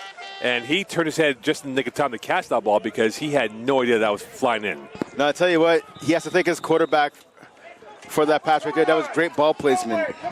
And a flag on the play, and you wonder if that play will count because it was 3rd and short. And DeSeta was in on the tackle on the previous play before that, and now the referee has blown that flag on the side of Victoriaville, and that might have not even counted as they'll move back 5 yards. Yeah, but I said they're going for the quick play there, the quick count, but not everybody on their offense was set. Not all the receivers were set, even the offensive line. Not all of them were all the way fully down in position and set for the minimum of 1 second. There's going to be a false start going against Victoriaville. It'll be 3rd and 6 now for Victoriaville's offense from their 51. It'll be a 4-pack receivers on the near left. Can Robichaud come up with a big third down conversion for first? Looking to the left. He's got time. Going over the middle, through the hands and 2 hands of Victoriaville, and went through Castelgain's hands first, and then Cordeaux's hands second, and it'll be 4th down with 13-17 left. And a flag or an injured player down for Victoriaville. And Robichaud had all day to have a snack, coffee, and he threw that ball through a sea of hands into a crowd source of about 4 players. You can make the argument that he gave 2 receivers a chance to make a play on that ball in Castonguay and Cordeaux. Unfortunately for Victoriaville, not able to come up. Neither of them were able to come up with a catch, and now they're going to have to punt. We talked about partner. One of their players are down. It's one of the old linemen, one of the big boys up front. And one of the guys down there for Victoriaville. 14-10 lead for Champlain over Victoriaville here from Seaway 3. 13-17 left in this third quarter. And we talk about the war of attrition. Right now, Victoriaville are down 1 O-lineman. They could be down 2 O-linemen. And we talk about them dressing. They usually dress 7 guys, so they're down literally to their 5. And that, it appears to be, is number 74, and Isaac Peltier. Just trying to get the number exactly. It looks like there's a 4 in there. And we'll get that number exactly. But, again, for Victoriaville, only dressing 7 according to their roster. I believe actually only 6. No, partner, yeah, you're right, 7. I didn't see the extra guy here. Yeah, you're right, partner, 7. So, I mean, they're definitely thin on that offensive line. Hopefully, the big man you talked about, Peltier, hopefully he could come back in this one. He's finally on his knees. He's favoring something. It might be his back. Yeah, it could be a back injury or definitely an upper body injury, that's for sure. They'll need some reinforcements to bring him off the field. And coming out there to help out is number 43 in Edouard Jeffrey. And that's corrected. I believe it's a left foot or ankle injury. So that hurts the Victoriaville depth. And with 13-17 left, they'll punt this ball away. And set to return it for Champlain is number 15 in Noah Sassy, who's marked off at the inside of the 15 on the near side. So with that, we'll see Champlain's first trip in the second half with their offense, up by a score of 14-10. They've had multiple chances. They could have been up by 7 at minimum at half, but missed a field goal to the wide left. And you wonder for Mathieu how his confidence is, given that he missed last week on a critical field goal that would have won the game, and now this field goal that could come back to haunt Victoriaville at the end. And that'll be a line drive kick to the near side. Sassy, you let take a one hop high up in the air. He'll get it on that on the run, and away he goes. Up ahead, trying to find a divot, and he will see nothing but a white wall with 13:03 left, and that is where Phil Peltier will begin his next trip on offense. Yes, again, just like we saw in the last offensive drive of the first half by the Cavaliers. Champlain, again, not afraid to go deep, and again, it's been working for them this afternoon, so you have to imagine they're going to go back to that formula right here, maybe even as soon as on first down. 13:03 left here, 14-10 lead. Peltier back in the pivot position. And he will have Fafard and Cloutier on the strong side on the right. Single back formation with Sassy in the backfield. They've not really established a run at all today. You wonder if they might do so in the second half with the tight end to the left of the formation. Peltier, one deep breath, and away he goes. Handoff, Sassy trying to cut up, and he is brought down by Barbaros, and nothing but hell from him as he vultured right through and got that tackle in favor for Victoriaville. Yeah, 1 yard gain there by Sassy, the receiver getting the handoff. Usually, partner, when you see a receiver getting a handoff, it's usually a jet sweep. A little surprised they gave it to him and tried to have him run up the A or B gap. 2nd and 9 with 12:13 left here in this third quarter. Now Muchaka back in at the running back position. Cloutier occupying the width on the near right.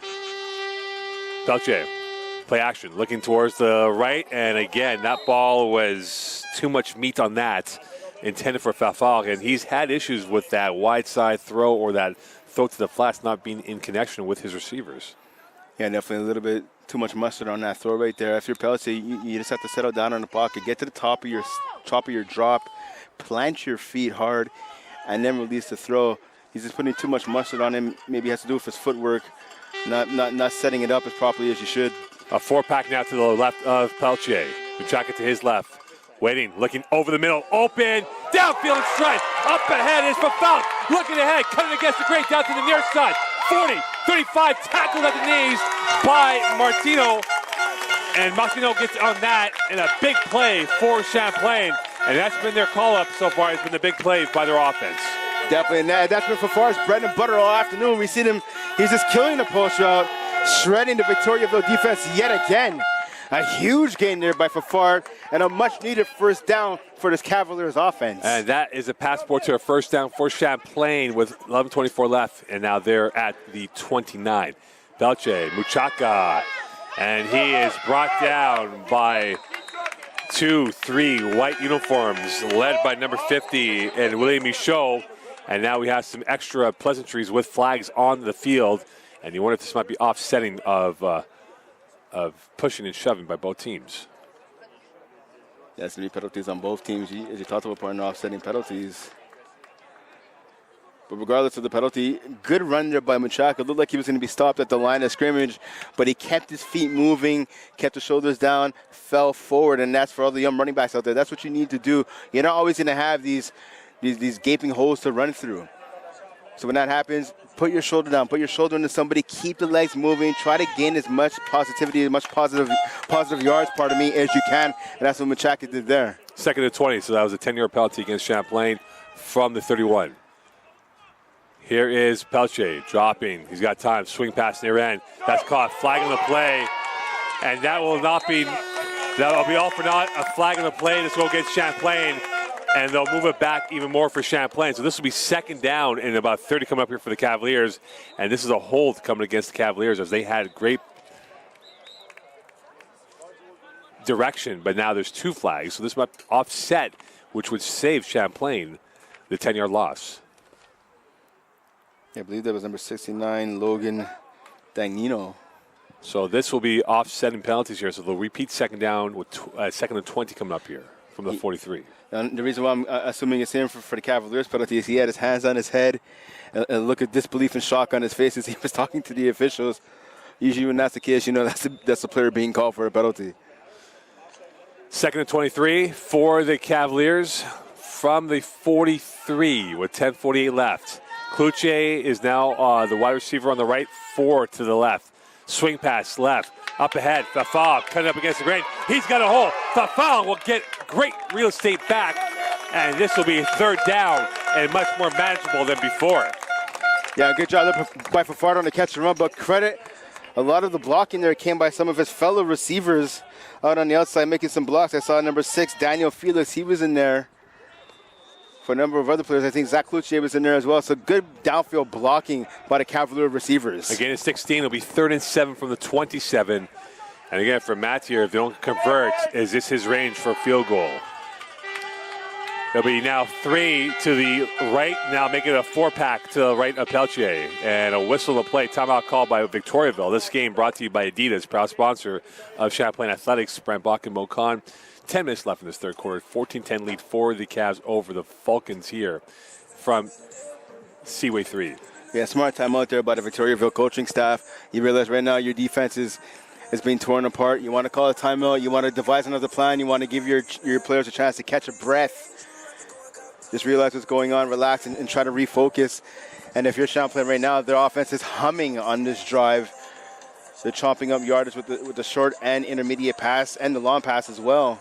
They were Champlain, obviously, full speed ahead. And let's see, unlike the end of the first half, if they could now, being deep in their opponent's territory, if they could capitalize and get some points. Brett Bach and Mo Khan here. Our next broadcast will be this Friday. Huntsick will be paying a visit to Champlain under a new rebrand, the Huntsick Eagles, that is, as they will come out here to Seaway 3 for a rematch from last Saturday, which the Huntsick Eagles won in a thriller, 32-31. And now here we are with Brent Bach and I. Champlain up in the pole position on the front foot right now, 14-10 lead, 3rd and 7 from the 27. Could they now get some points to give a little some more gloss on their lead right now, up by 4? And it will be Kluche on the wide side right. Fafal also on the right side. So the strength of the receivers on the right to Pelche with Muchaka now in the backfield. Pelche looking towards the right, pumping deep, going end zone. Kluche held up, flag, pass interference coming up here against Victoriaville, and this will go against number 27 in LeBlanc. And I was just about to say before the snap, it looks like Victoriaville has switched up the defense. They've taken number 6, Jean-Baptiste Garibo, off of Kluche, and they put number 27, Derek LeBlanc. LeBlanc, fortunately for the Vulcans, getting that penalty. And they will pass interference on Victoriaville. So this will be against them. Kluche was handcuffed as the culprit was exposed on that PI. Well, that's exactly it. But, I mean, if you're LeBlanc, you can't blame him. He's giving up a size advantage to Kluche. The only thing he could do is jump up and try and grab the receiver, stop him from catching the football. So it'll be 1st and 10 now from the 14 on the far side hash mark. Now on the near side right is Felix Daniel, along with Noah Sass, who's playing the second receiver on the right of the formation. Muchaka in the backfield, Kluche holding the width on the left. Here's Pelche looking towards the swing pass. He's got Muchaka looking ahead, and he is brought down. He pirouettes himself up. He's still moving his legs, pushing, and a work down and a half by Muchaka earns a big celebration from the crowd on that establishment by him. And that's a path of destruction. Muchaka leaves in his wake. He broke about 3 tackles in that play, knocked about 5 defenders on their backside. Good job by the big man, Anthony Muchaka, picking up some solid yardage, on that first down play. He does not have to work out chest tomorrow on that bench press right there. 2nd and 5 from the 7 for Champlain. Doesn't need to do chest, doesn't need to do shoulders either. Muchaka, handoff up the middle. Muchaka up ahead. Is he in? Down at the 1. So he's at the borderline of the end zone. It'll be a first down for Champlain with 8:53 left. So the bad news did not score. Good news, first down. I don't blame the offense right now, giving the ball back to Muchaka 2 plays in a row. Hopefully he gets to the 3rd here. He deserves to get a touchdown on this drive. And now at the borderline of scoring and getting this through. Eyeball to eyeball, O-line versus D-line. Strength on strength. Pelche fumbles, and he gets it back momentarily, and that could have been disastrous. We talk about lost points, Brent. That could have been another set of lost points, which would have been 10 for the missed field goal and this opportunity up from the goal line. Yeah, definitely. But again, it's only a loss of maybe 2 yards on the play, so it's not that bad. You went from the 1 to the 3-yard line. If you're the Cavaliers, now it's 3rd and 3. If I'm the Cavaliers, you know what? Just keep running the ball. Just run it. And they have Kluche now on the wide side right with 3 to the left. Muchaka still in the backfield. 8 in the queue for Victoriaville. Play action. Pelche. Open. Touchdown. Noah Sassy. The fizz, the execution, is a touchdown for Champlain. Poise and precision, and they're now up by a score of 20-10. Yeah, great throw there. Good throw by Pelche. It was a little bit behind the receiver. A good job by Sassy of locating the ball and coming up to catch. The ball was just about a hair behind him, so good job of him of catching the ball and being able to turn around. Unfortunately, though, we have an injured Cavalier on the field. And this might be a cramp. Yeah, that's exactly what it is. See the left leg being worked out of the player. Not sure who it is. But for Champlain, they go pay dirt and they get themselves a valuable touchdown at the borderline of the end zone. And now they're up by a score 20-10. And with 7:56 left to be exact, a 2-score lead. And this, it appears, could be Sassy, who's definitely in pain with that cramp. It is a slightly warm day, but of course you have to hydrate the day before. Yeah, it's definitely a receiver. Sassy, I think it could it might be, I thought I saw number 6. I could be wrong, but it might be Daniel Felix, but we'll find out in a second once the player is able to get up. But unfortunately, again, an injury you don't want to see if you're a Cavaliers player or fan or coach, especially, again, as we talked about, partner, after the first game of the year, the bodies were dropping like flies for Champlain. It's still checking out his muscles, so this could be a little bit more than a cramp for him. And now being helped off, it is Sassy, Yeah, it is Sassy who's being helped off. So good news, Champlain scores on a Sassy touchdown. Bad news, he is slow to get off, but we'll see what the extent is. If it's just a cramp for him, moving the rest of the way. So an extra point attempt for Mathieu. Chip shot for him, as the holder is Noah Langelier, the backup quarterback to Pelche.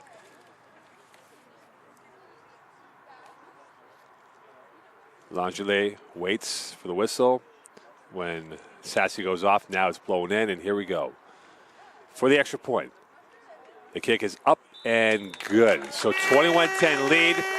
Champlain restores a 2-score lead on Victoriaville. And with 7:56 left here, Brent, Victoriaville now is in a deeper hole than before. It's a deeper hole, but again, they're only down by 11 points. We thought before the end of the first half that they would be down by 11 points, so it would happen a little later than we expected. But it's not a huge hole. It's not a gigantic hole. It's still a 2-score game. Victoriaville, though, you have to protect the ball. and B, you have to execute. And that's the most important thing for them is execution because they've been lacking that at various points throughout this contest. So we'll see. We'll have to see what they have dialed up here on this offensive drive as they try to respond to the Cavaliers' touchdown. 7:56 left. Mathieu will kick this ball off from the near side hash mark and set to return it as the two offensive threats, Couillard and along with Delien, set to return it back. And now the question is that remains for this Victoriaville offense. Can they now get some firepower back with their offense? They looked good for about a spurt late in the first quarter. Not so much after that. And here's a turnable ball. Couillard on the near side. He's looking for a hole, and now he's got it, and he's knocked over by his own teammate. Couillard up to the near side, still on his feet. Couillard knocked out by Mathieu, but he actually almost got rocked by his own player in Desrosiers, who almost did the tackling for Champlain on that play. So now a good run back there by Couillard, but I don't understand how he didn't get a flag for sportsmanlike conduct or judgmental conduct. He basically, so Mayfair ended up knocking him out of bounds. He shouldered him out of bounds. 2 seconds or 3 seconds after the whistle was blown, he was face to face with the kicker, and then Couillard pushed him to the ground. How do you not get a penalty on that? Single back formation, trips to the left of Robichaud. Champlain's got 6 in the queue of the box. Robichaud looking towards the left, hitch pass, caught near side, up ahead, looking for an outlet, and a great sniffing of defending by Champlain as Castonguay was brought down by 2 Champlain defenders, led by number 32 in Phil Cote. That good tackle there by Cote. Cote actually, right after halftime, he came into the crowd over here. His mom sitting just to the right of us. He came over to talk to his mom for a second. There's nothing like having your mom and having your parents at a home game. Quick hit, same play. Castonguay looking for an outlet, sniffs out, and he's brought out by Cote. So part 2 repeat again. And a little bit of extra pushing and shoving right now as we can see some no love loss here with Matt Staff and a few of the Victoriaville defenders or offensive players out there. Yeah, definitely, Matt. No love loss is right. I mean, these two teams do not like each other in the least bit. And again, as we talked about from the top, both teams are hungry for a win here this afternoon. 3 to the left again. Robichaud, play action, rolls to his right. Try and buy time, pointing, throwing, caught, up ahead, and a big hit. Brought down this time is number 4 in LaBelle, as he's brought down by 2 Champlain DBs, led by Josh Murphy. Good job by Josh Murphy, sticking his neck in there, taking down the receiver after a 1, maybe 2 yard gain at most. We see an injured player again on the field. And this time, that's the receiver who made the catch. And that's LaBelle down, and he's also the kicker, so that doesn't help their cause. We talk about the war of attrition. They're down 2 O-linemen from the looks of it with their depth, and now LaBelle off momentarily. So 6:32 left here, 2nd and 8 from the 47 of the Champlain side. So Victoriaville on the plus territory. Can they now conjure up a score of at least 3, if not 7? The latter being their more desirable choice. Clock is in, and we're underway here. 6:30 left in this third quarter. Robichaud. He will have a 2-by-3 formation look. Champlain's got 6 in the box. Robichaud, handoff up the middle, nowhere to go but a yard or so gain. And that is going to make it out 3rd and 1. Brought down by number 96 in William Roland. And that was number 13 in Delien in on the run. Yeah, Richer was in there. Roland was in there. Also saw number 47, Keston Weller. He didn't make the tackle, but he caused the running back to have to take that ball and take that carry and bring it to the inside. 5:50 left here in this third quarter. Robichaud, box play. He's going to take off, looking for the quarterback sneak, and he's brought down by 3, and he will be very close to a first down as his lunge kept him forward. And where will they mark it off? It'll be 4th down coming up here for Victoriaville. I think it actually might have been, a gain of just 1. A gain of 1 or 2 on that play. That big round will be 4th and 8. 5:24 left here in this third quarter. Big play. A broken play. Robichaud rolling. Richer can't get to it. Robichaud looking for help. Prayed. And he is going to go out of bounds. And a loss of about 7 yards. as that play was looking pretty at first, but became disastrous in the end. Disastrous, I should say, is the best word to use, my friend. That play looked like, I think, Robichaud thought it was going to be a handoff. The running back thought it was going to be a pass.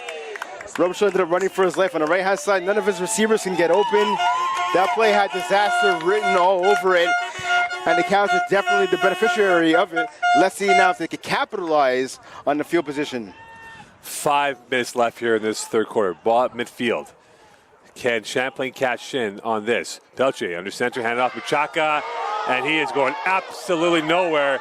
And the linebacker, none other than number 45 in, Barbaros, in on the tackle. As we talk about him, Barbaros has been a monster all day long as he is destroyed plays behind the line of scrimmage. Yeah, definitely has been a monster all day long. The best defensive player, bar none, for Victoriaville.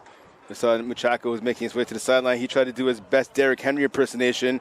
It worked. He was able to stiff arm, I believe that was number 96, Ellison Calouette, but unfortunately for Muchaka and the Cavaliers offense, the Vulcans the rest of the defenders just rallied to the football. 1 year loss, 2nd and 11 from the 54, Champlain territory. Pelche looking towards his left, waiting, launching, throwing. That's caught by Clute, up ahead to the 18. And now tackled at the 45. Brought down is Paul Beauchamp. His second catch of the day. And this will be enough for a first down and more. Yeah, Beauchamp with that touchdown early in the game, making a second reception. And that is huge. He's able to move the chains and extend the drive for this Champlain offense. 4 minutes left here in this third quarter. Ball at the 44, 1st and 10 for Champlain.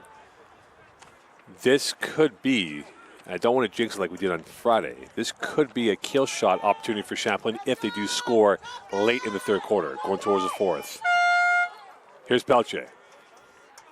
Blitz from Victoriaville.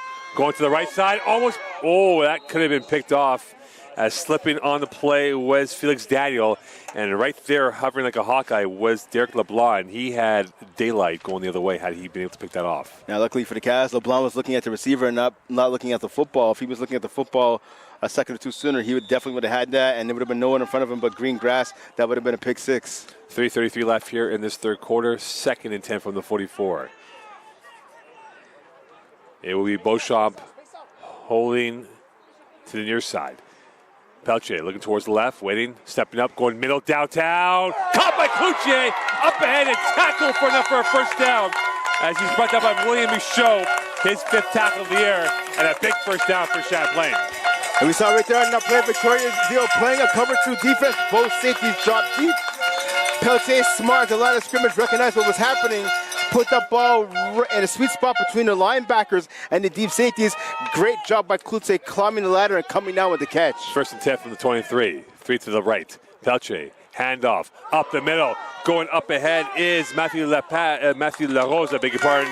His 3rd carry of the season. And that will go for perhaps a couple more yards and make it 2nd down and about 2.5, 3 yards. Yeah, good carry there by LaRose. Good catch, a 7-yard pickup on his first carry of the game. 2nd and 3 from the 16. So Champlain is definitely in the score zone. And the question now remains, can they get 3-7 or nothing? And Pelche, Champlain smelling touchdown in the water. Can they get the 7? High snap, play action, middle, caught, up ahead, touchdown Champlain. Tafal in on the score. And now it becomes 27-10. Yeah, beautiful slant route there by Fafard, eluding his defender at the line of scrimmage, creating at least 2-3 yards of separation.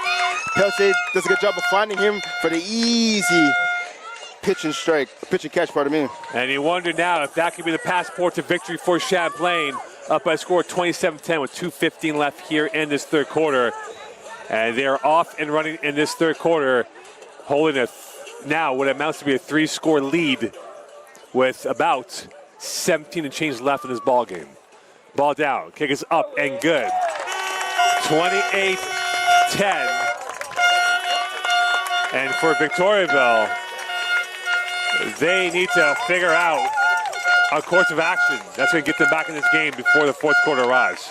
Well, they're going to have to stop turning the ball over. It wasn't an interception that set up this drive, but it was a turnover on downs on just a bizarre fourth down call where there definitely was a mix-up between the receivers, the quarterback, and the running back. If you're Victoriaville right now, yeah, you want to score points, but the main thing you need to do right now is just execute and make sure you know what you're doing. Because at various points throughout this contest, it definitely looked like the Vulcans had no idea what was going on. Well, what's going on right now is that Champlain's up by a score 28-10, 2:15 left in this third quarter. And for Robichaud, he will have to pull off a great Houdini act, a great escape pretty much, down by 18 to get back in this ball game. And can they do it now? The Vulcans have a chance to get back in this game, perhaps. 2:15 left. Mathieu now will kick this ball off. And he will launch it. Far side. Caught to the near side. And here is Delien going to the middle of the field, trying to go to the far side, looking for an outlet, and he will get a crease. Delien up ahead and a good-looking return that results at net to the 40.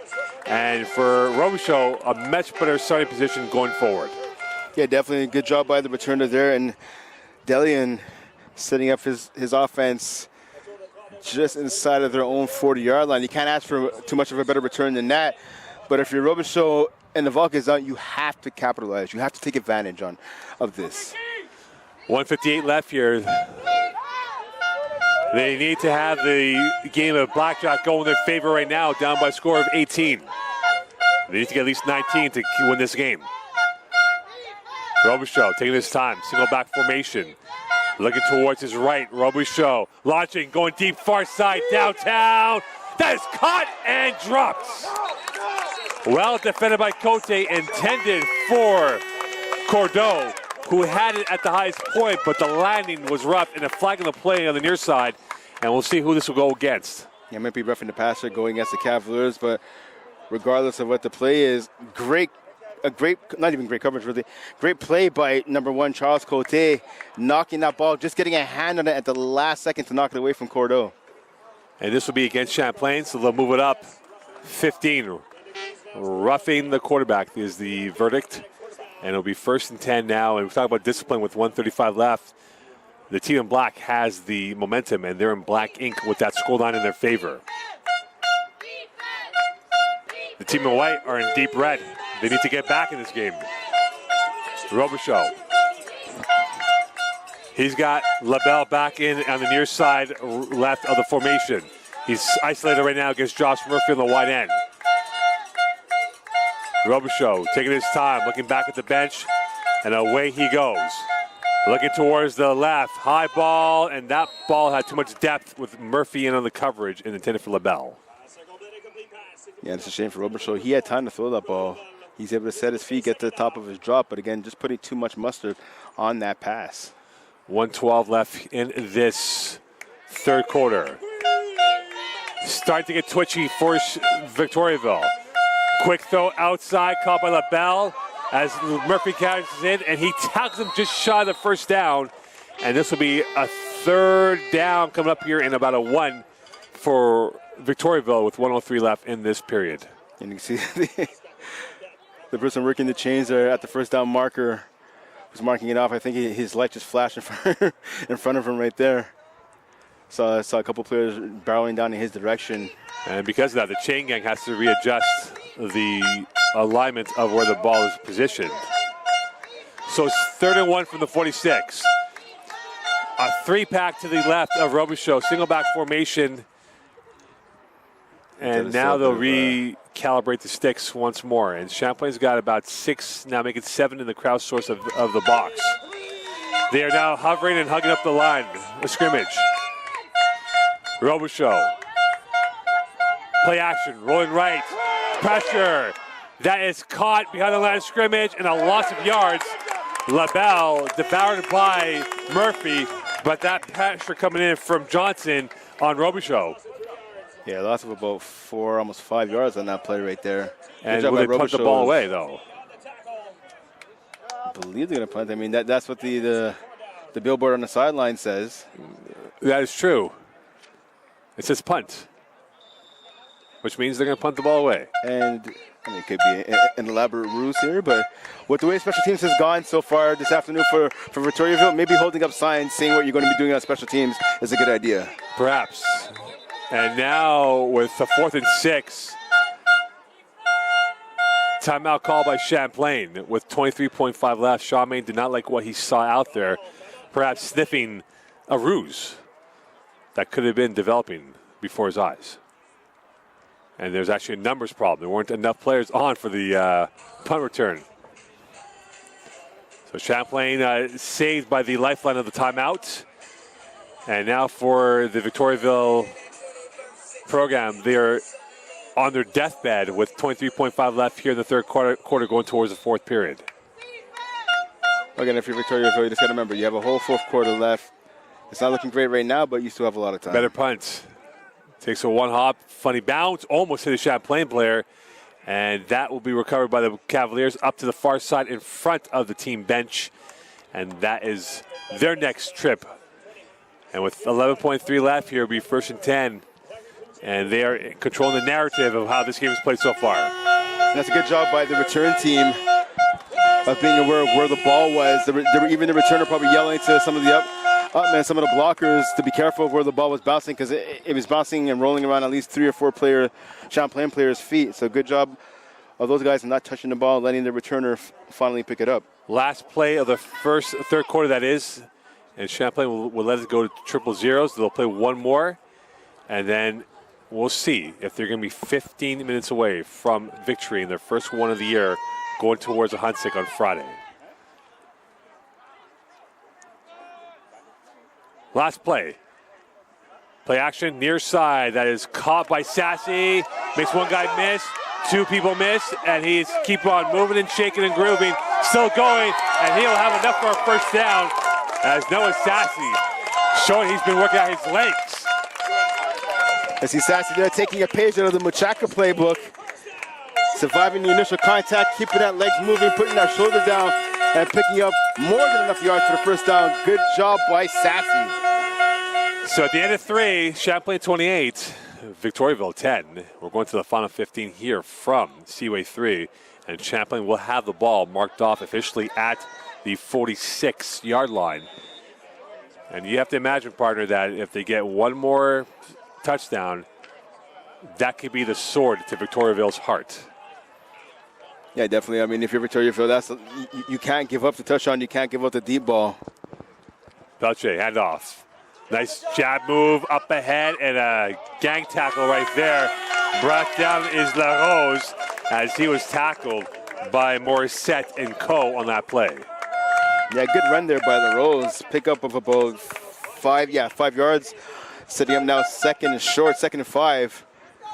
Obviously, there's an array of plays that Champlain can go to here on the 2nd down and 5. 14-15 left here in this fourth quarter. Holding the width on the near side is Justin Parker. Pelche looking, launching, going deep, far side. He's incomplete, intended for Cluche. Well defended by the Victoriaville DB, this time Garibo, who's had Cluche's number for a good chunk of the game. Yeah, it looks like they went away from putting LeBlanc after giving up that touchdown on Cluche to putting back number 6, Garibo. So good play there by the defensive back, batting that ball away. Would have definitely been a touchdown, I think, if Cluche was able to come up with the catch. 14 to go in this fourth quarter. 3rd and 5 from the 51. Parker again holding the width on the near side left. 3 to that side as well for Pelche. Motion, Pelche dropping, looking, pressure, and sacked. Brought down this time for the first sack by number 22. Edouard Bernier, that is. And that is a big play and a big response for the Victoriaville defense. Yeah, that was a good call there by the defensive coordinator for Victoriaville, calling the blitz from the wide side defensive halfback, pardon me. And that worked out well for the Vulcans. And now they're going to get the ball back with over 13 minutes remaining in the fourth quarter. 13-14 left, to be exact, in this fourth quarter. Brent Bach and Mocon here. It is a 28-10 lead. And could that be the lifeline for the Victoriaville team to get back in this ballgame on that big sack? A high kick flighted towards the far side. That is caught to the far end. Looking for help. And now Dillier cannot go anywhere, flagging the play as there's a down Champlain player on his knees as Dillier could not get much on that return. And now they're calling in for attention and coming back up slowly but surely. And that tackle actually is made by Zach Luce. Instead of receiver playing special teams, doing a good job on that punt coverage unit. That penalty looks like, but the officials are all walking backwards, so now it's Victoriaville offense, so that's definitely going to go against the Vulcans. So the Cavaliers catching a break, but unfortunately, as you talked about, partner, injured player on the field for the Cavaliers. It was Nicholas LaBelle who went down, the receiver, number 7 for the Cavaliers. And now he's back up, and this could be an upper body injury for him. And they will look after it with 12:54 left in this fourth quarter. Brent Bach and Mocon here as a nice hand for him going off the pitch. And now it will be a 1st and 10 from the 50, a big part from the 18-yard line, I imagine, from where we are located. 15 now exactly. So this is a drive that can be the key to Victoriaville getting back in this game. 2-by-2 receiver formation. Option route. Looking out. Pitching it out to the far side. And going absolutely nowhere is Dillier. He's brought down by a black hole of uniforms from the Champlain defending. Yeah, that was led by number 27, Kobe Martin in there. He snuffed out that option.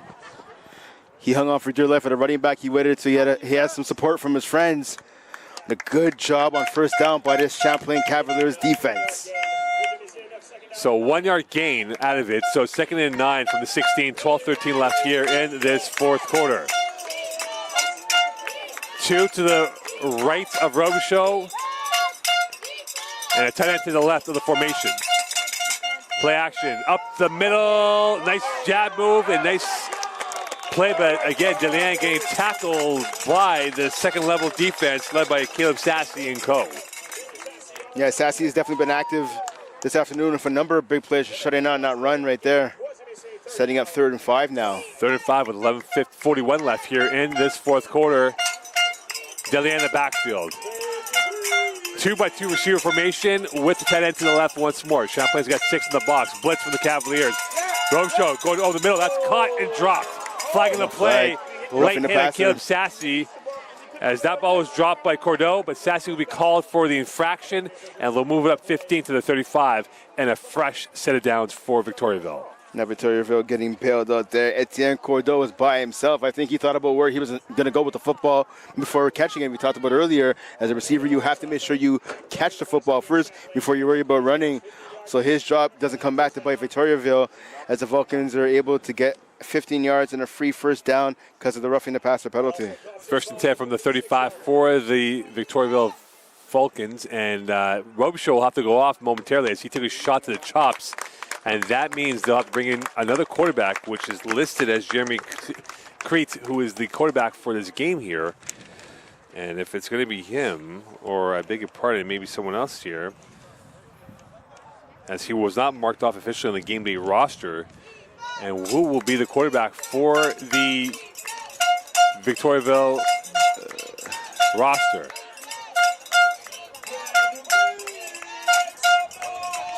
It appears it's going to be The receiver there. It looks like it's going to be 85 and Pichette, who will be the quarterback. So Pichette will go from tight end to receiver for at least one play. Will he hand it off? Pichette. Hand off to the left. Dillier makes one hop, and he's brought down by Richer. And this will be a 2nd down. And we are not seeing Robichaud come back in yet, so this might be a very minimal playbook of what they can do with Pichette as the quarterback. So receiver, tight end, now quarterback. Pichette, jack of all trades for this Victoriaville Vulcans team. We'll have to see what happens when if he has to throw the ball. 10:55 left here in this fourth quarter. Pichette, will this be his first passing attempt? High snap, play action, broken play, and he is brought down for the sack. Brought down this time by Roland, and along with number 23 in Champlain. And your boy, Boris Henry. So Boris Jr. Henry in on the tackle on a sack, and becomes a 3rd and 7. And we talked about, partner, the bad snaps all game long for Victoriaville. Obviously, when you have Robichaud, he was used to them, and he's a lot taller than Pichette. Pichette's a shorter player, had trouble handling that. Pichette rolling, and he is going to be brought down as the house collapses on Victoriaville. And this will be a 4th down with 10 minutes left in this 4th quarter, and a punt coming up here for Victoriaville. And if you're Victoriaville, that's absolutely what you did not want to have happen on that offensive drive right there. And as bad as the optics are for the penalty, it proved beneficial for Champlain, as Pichette could not really move the ball after that injury to Robichaud. Yeah, a couple of plays looked like, nice catch. It looked like the offense wasn't sure what was going on. Pichette wasn't sure what was going on. Thought there was going to be a handoff. There was a couple of bad snaps in there. Yeah, if you're the Cavaliers, you'll take it. You can ask for anything better. Couldn't ask for anything better, and now it's a punt coming up here for LaBelle, as he will have a high snap again. Another bad snap, yep. And that's a better punt. Oh, my, that's rocketed towards the far side. And now slipping on the play. And down by the turf monster is Sassy with 9:22 left here. And so, Brent, with an 18-point lead, another score will be the passport to victory for Champlain, and this would add more gloss to what they have. But is now more of a ball control, kill the clock, and get out of Dodge unscathed? Well, that's exactly it. Protect the ball.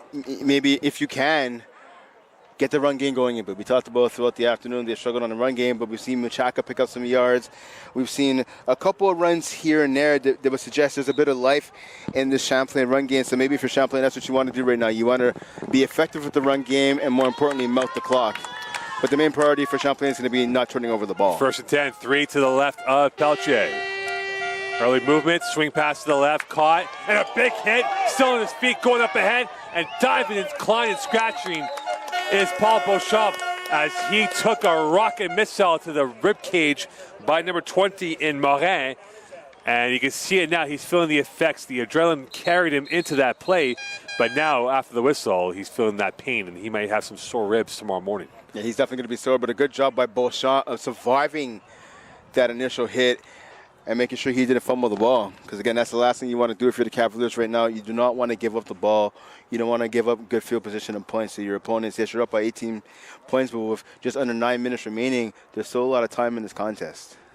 And with that, Beauchamp, that's his 4th catch of the day. 1 touchdown grab for him early in the first half, as it is a beautiful, sunny Sunday afternoon in South Shore, Quebec, as the downtown view of Montreal is behind us in the horizon. And right now, in the immediate horizon, Champlain sees a victory in their cards and putting the record at 1-2, going up against Ahunsik in a critical showdown on Friday Night Football here from Seaway 3. Yeah, a big game, obviously. You talked about, partner, for Champlain in that rematch against Ahunsik. The Eagles obviously flying high last weekend. If you're the Cavaliers, you want to shoot them down. And even look at Victoriaville. They're coming off of a 41-9 loss to the Lanaudière Triads. They have Lanaudière. And speaking of the Eagles, I wonder if the Eagles are flying high right now against the Niners as we speak. You know, and it is an Eagle-like day today here. So, well, you know, after we're done the broadcast, I will check the score on my phone. You know, you want to be professional. Just ask Niner fans over here. You know, there's like 2 of them east of Mississippi over here. Again, Mo Conso riding high. The focus right now is on Beauchamp, who took a severe shot, like a body blow shot to his rib cage, and somehow he kept his momentum forward and felt the sting afterwards. And he is definitely feeling it, and it looks like he is winded for sure, and slowly taking his time to get up. Yeah, if that is a shot to the ribs, I mean, that's hard. It hurts to breathe, even let alone getting up from the turf. So Beauchamp finally making his way to his feet as he's being escorted off the field by the trainers. So good on him for getting up. And now for this Champlain office, they're not in a 4-minute closeout situation, but they're now with 8:50 left with 2nd and 10. They wouldn't mind to get a few first downs and kill off some more clock here and really put the screws on Victoriaville to win this game.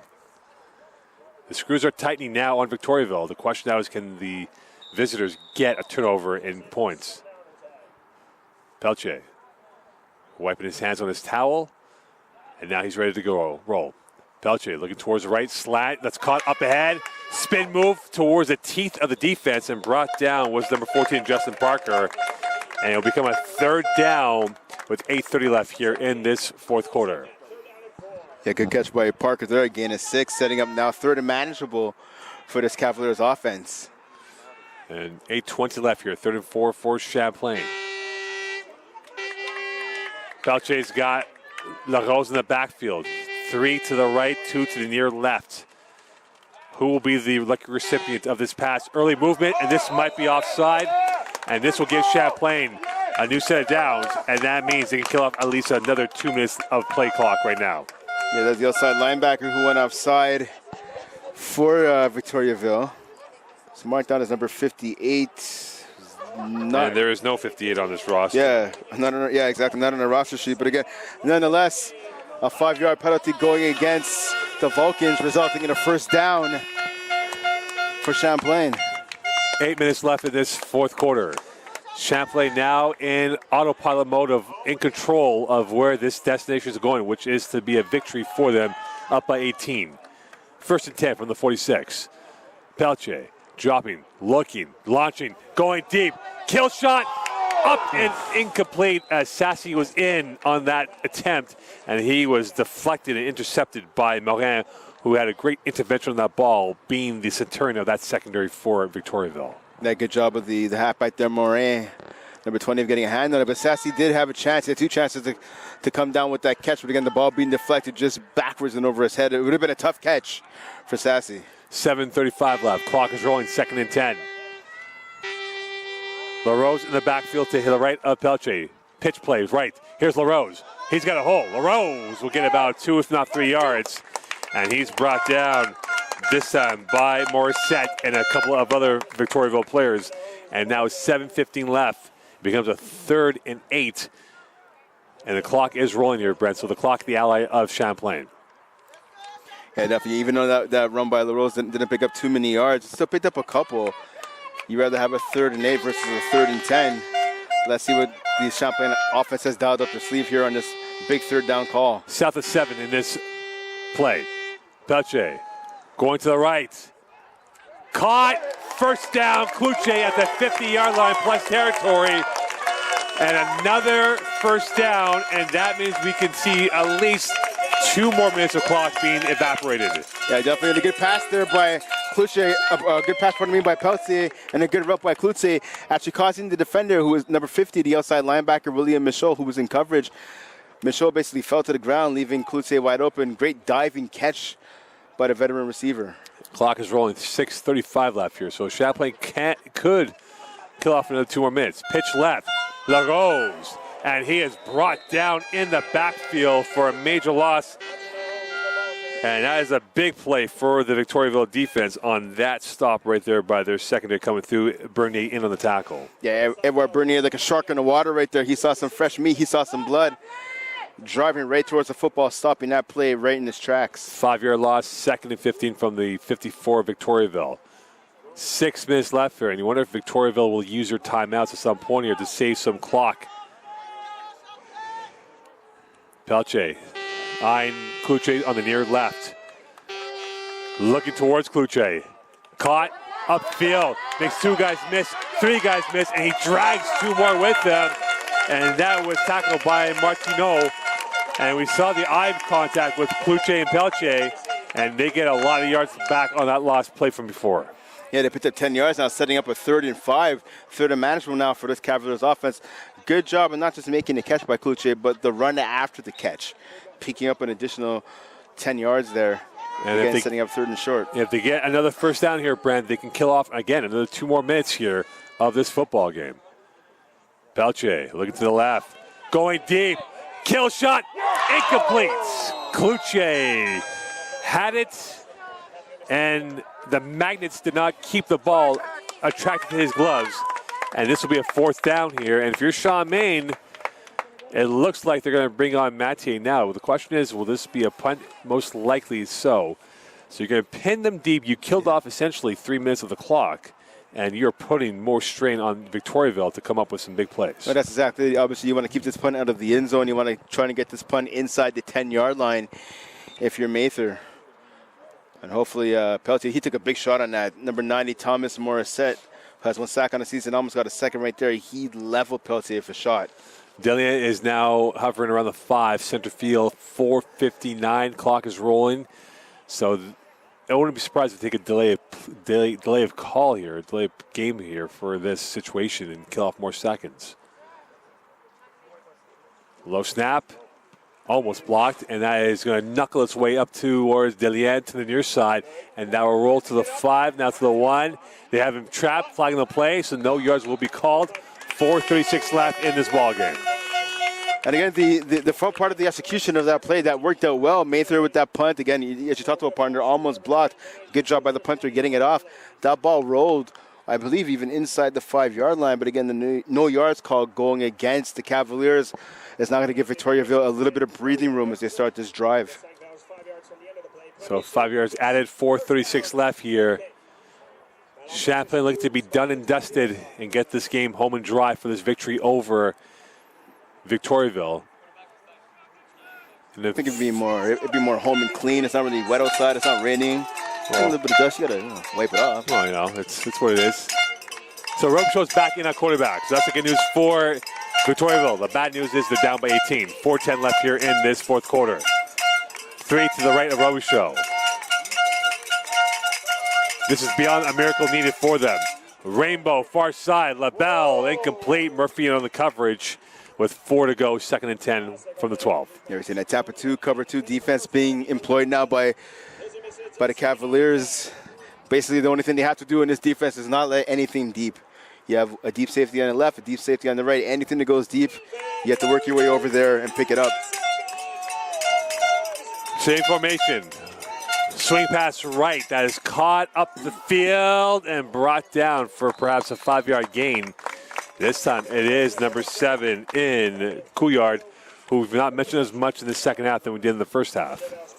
Yeah, definitely Champlain making some adjustments as they were getting killed by Couillard in the first half. And a good job there reading that play and diagnosing a quick number 31 as Levasseur causing Couillard to have to bring the ball inside.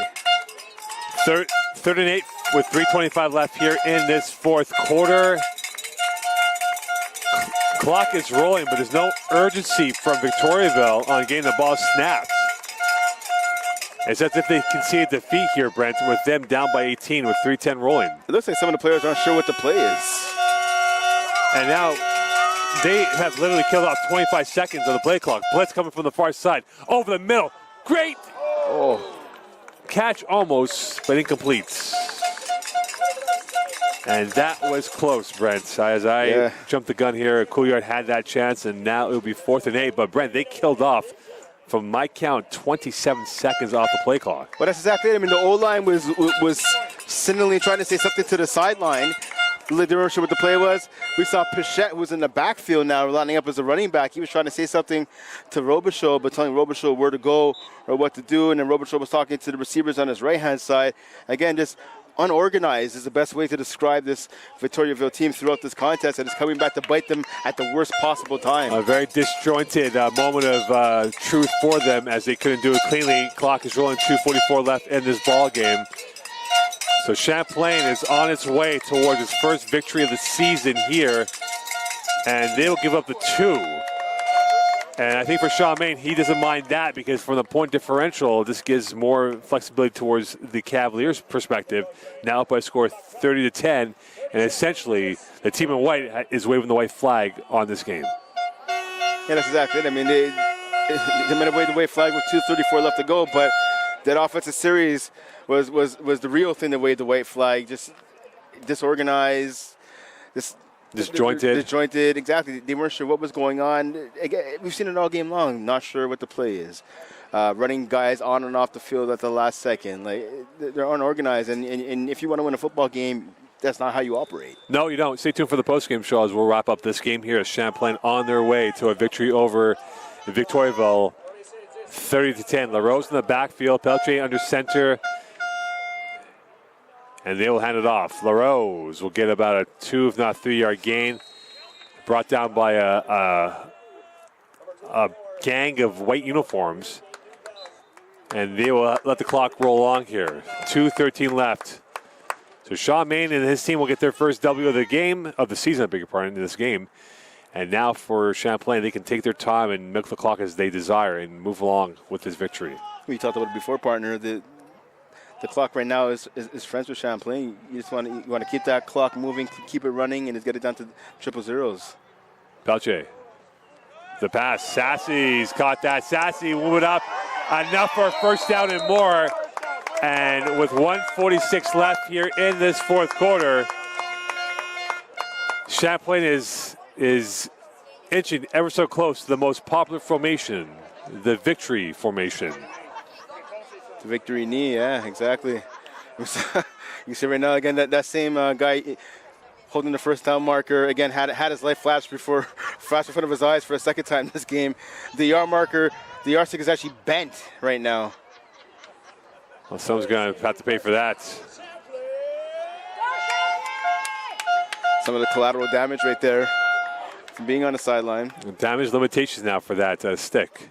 And now LaRose is putting a bow on this Rose, and he gets the first down, and Champlain can take knees and end off this game. Good run there by LaRose, and that's what you want. That's what you want with your offense. You want to kill the clock, get the run game going. It's great to see that finally happening for the Champlain Cavaliers. And now Champlain is in no hurry at all, as they are now going to be 1-2. Victoriaville will drop down as well, as we are creeping closer towards 1 minute. Pelche. All right, beg your pardon, that's not Pelche anymore. That is Langelet in at quarterback. So I beg your pardon on that. Langelet in at quarterback with 53.4 seconds left. So they get him a few reps in this ballgame. Yeah, that's his first pass of the season. I believe that's his first pass actually as a member of this Cavaliers squad. Perhaps future quarterback for this team as the clock is rolling. And Champlain giving his backup some valuable repetitions here late in the ballgame with Noah Langelet at quarterback. 35 seconds left in this ballgame. Motion now from the right to left. Langelet balls, bad snap, and this will be a flag on the play, and it'll be motion or offside or encroachment or procedure, whatever you want to call it, on Champlain. It'll be procedure the choice. And you wonder now if Champlain might just take knees and end off this game. Yeah, 31.3 seconds remaining on the clock. That would be the best thing. I mean, I understand you want to give Langelet a bit of run here. But more importantly, you want to make sure none of your players have an injury. And 20 seconds left here in this fourth quarter. Langelet looking towards the right, going deep. Sassy, incomplete. And with 12 seconds left here, third down. And for those curious wondering why they're trying to throw the ball, again, point differential is a big factor, and this could be it now. This might be the last play of this game, as Champlain may just take a knee now and just get this over with. And they will indeed. The victory formation. Champlain will improve its record to 1-2, and they will get ready for a hot stick on Friday Night Football here from Seaway 3. 30-10 victory.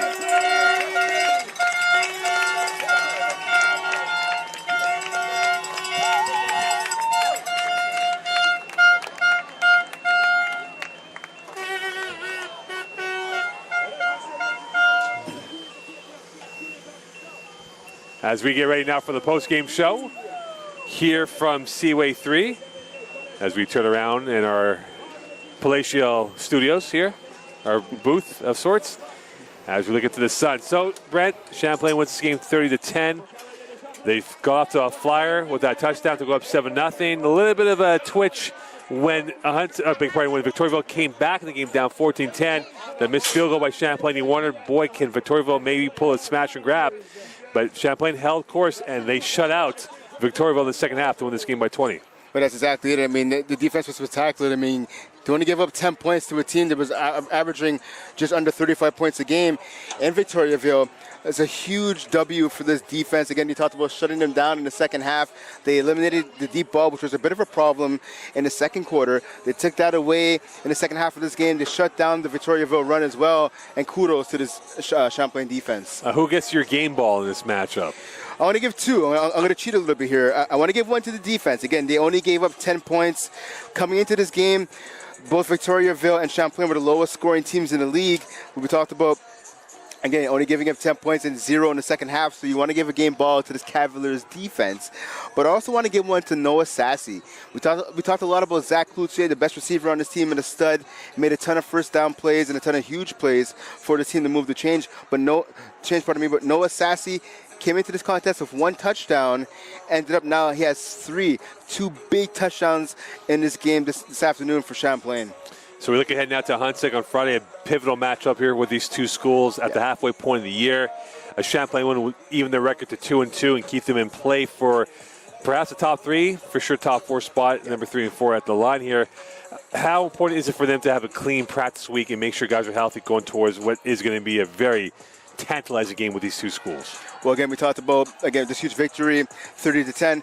There were some mistakes, though, made by the Champlain team on all 3 phases, offense, defense, and special teams. So having a good, clean week of practice, cleaning up some of those mistakes. The penalties, we've seen a couple of bad snaps, even a few missed tackles, a couple of drops as well. So if you're Champlain, you want to come out this week, have a great week of practice. Again, we talked about they have revenge on the minds. They lost by 1 point last week, 32-31 to a Huntsick. So they want to come out and get the W, obviously. But a key to getting that W is going to be execution, and they're going to have to work on that just a little bit this week, I think, if you're Champlain. Well, there you have it. Champlain winning the game 30-10 over Victoriaville. Our next broadcast will be this Friday here from Seaway 3. Victoriaville losing to Champlain, and now it'll be Huntsick who will be coming out to Seaway 3 to play Champlain on Friday Night Football, 7:30 kickoff, 7:25 pregame show. We look forward to bringing you that game here with Brent Bachman and I.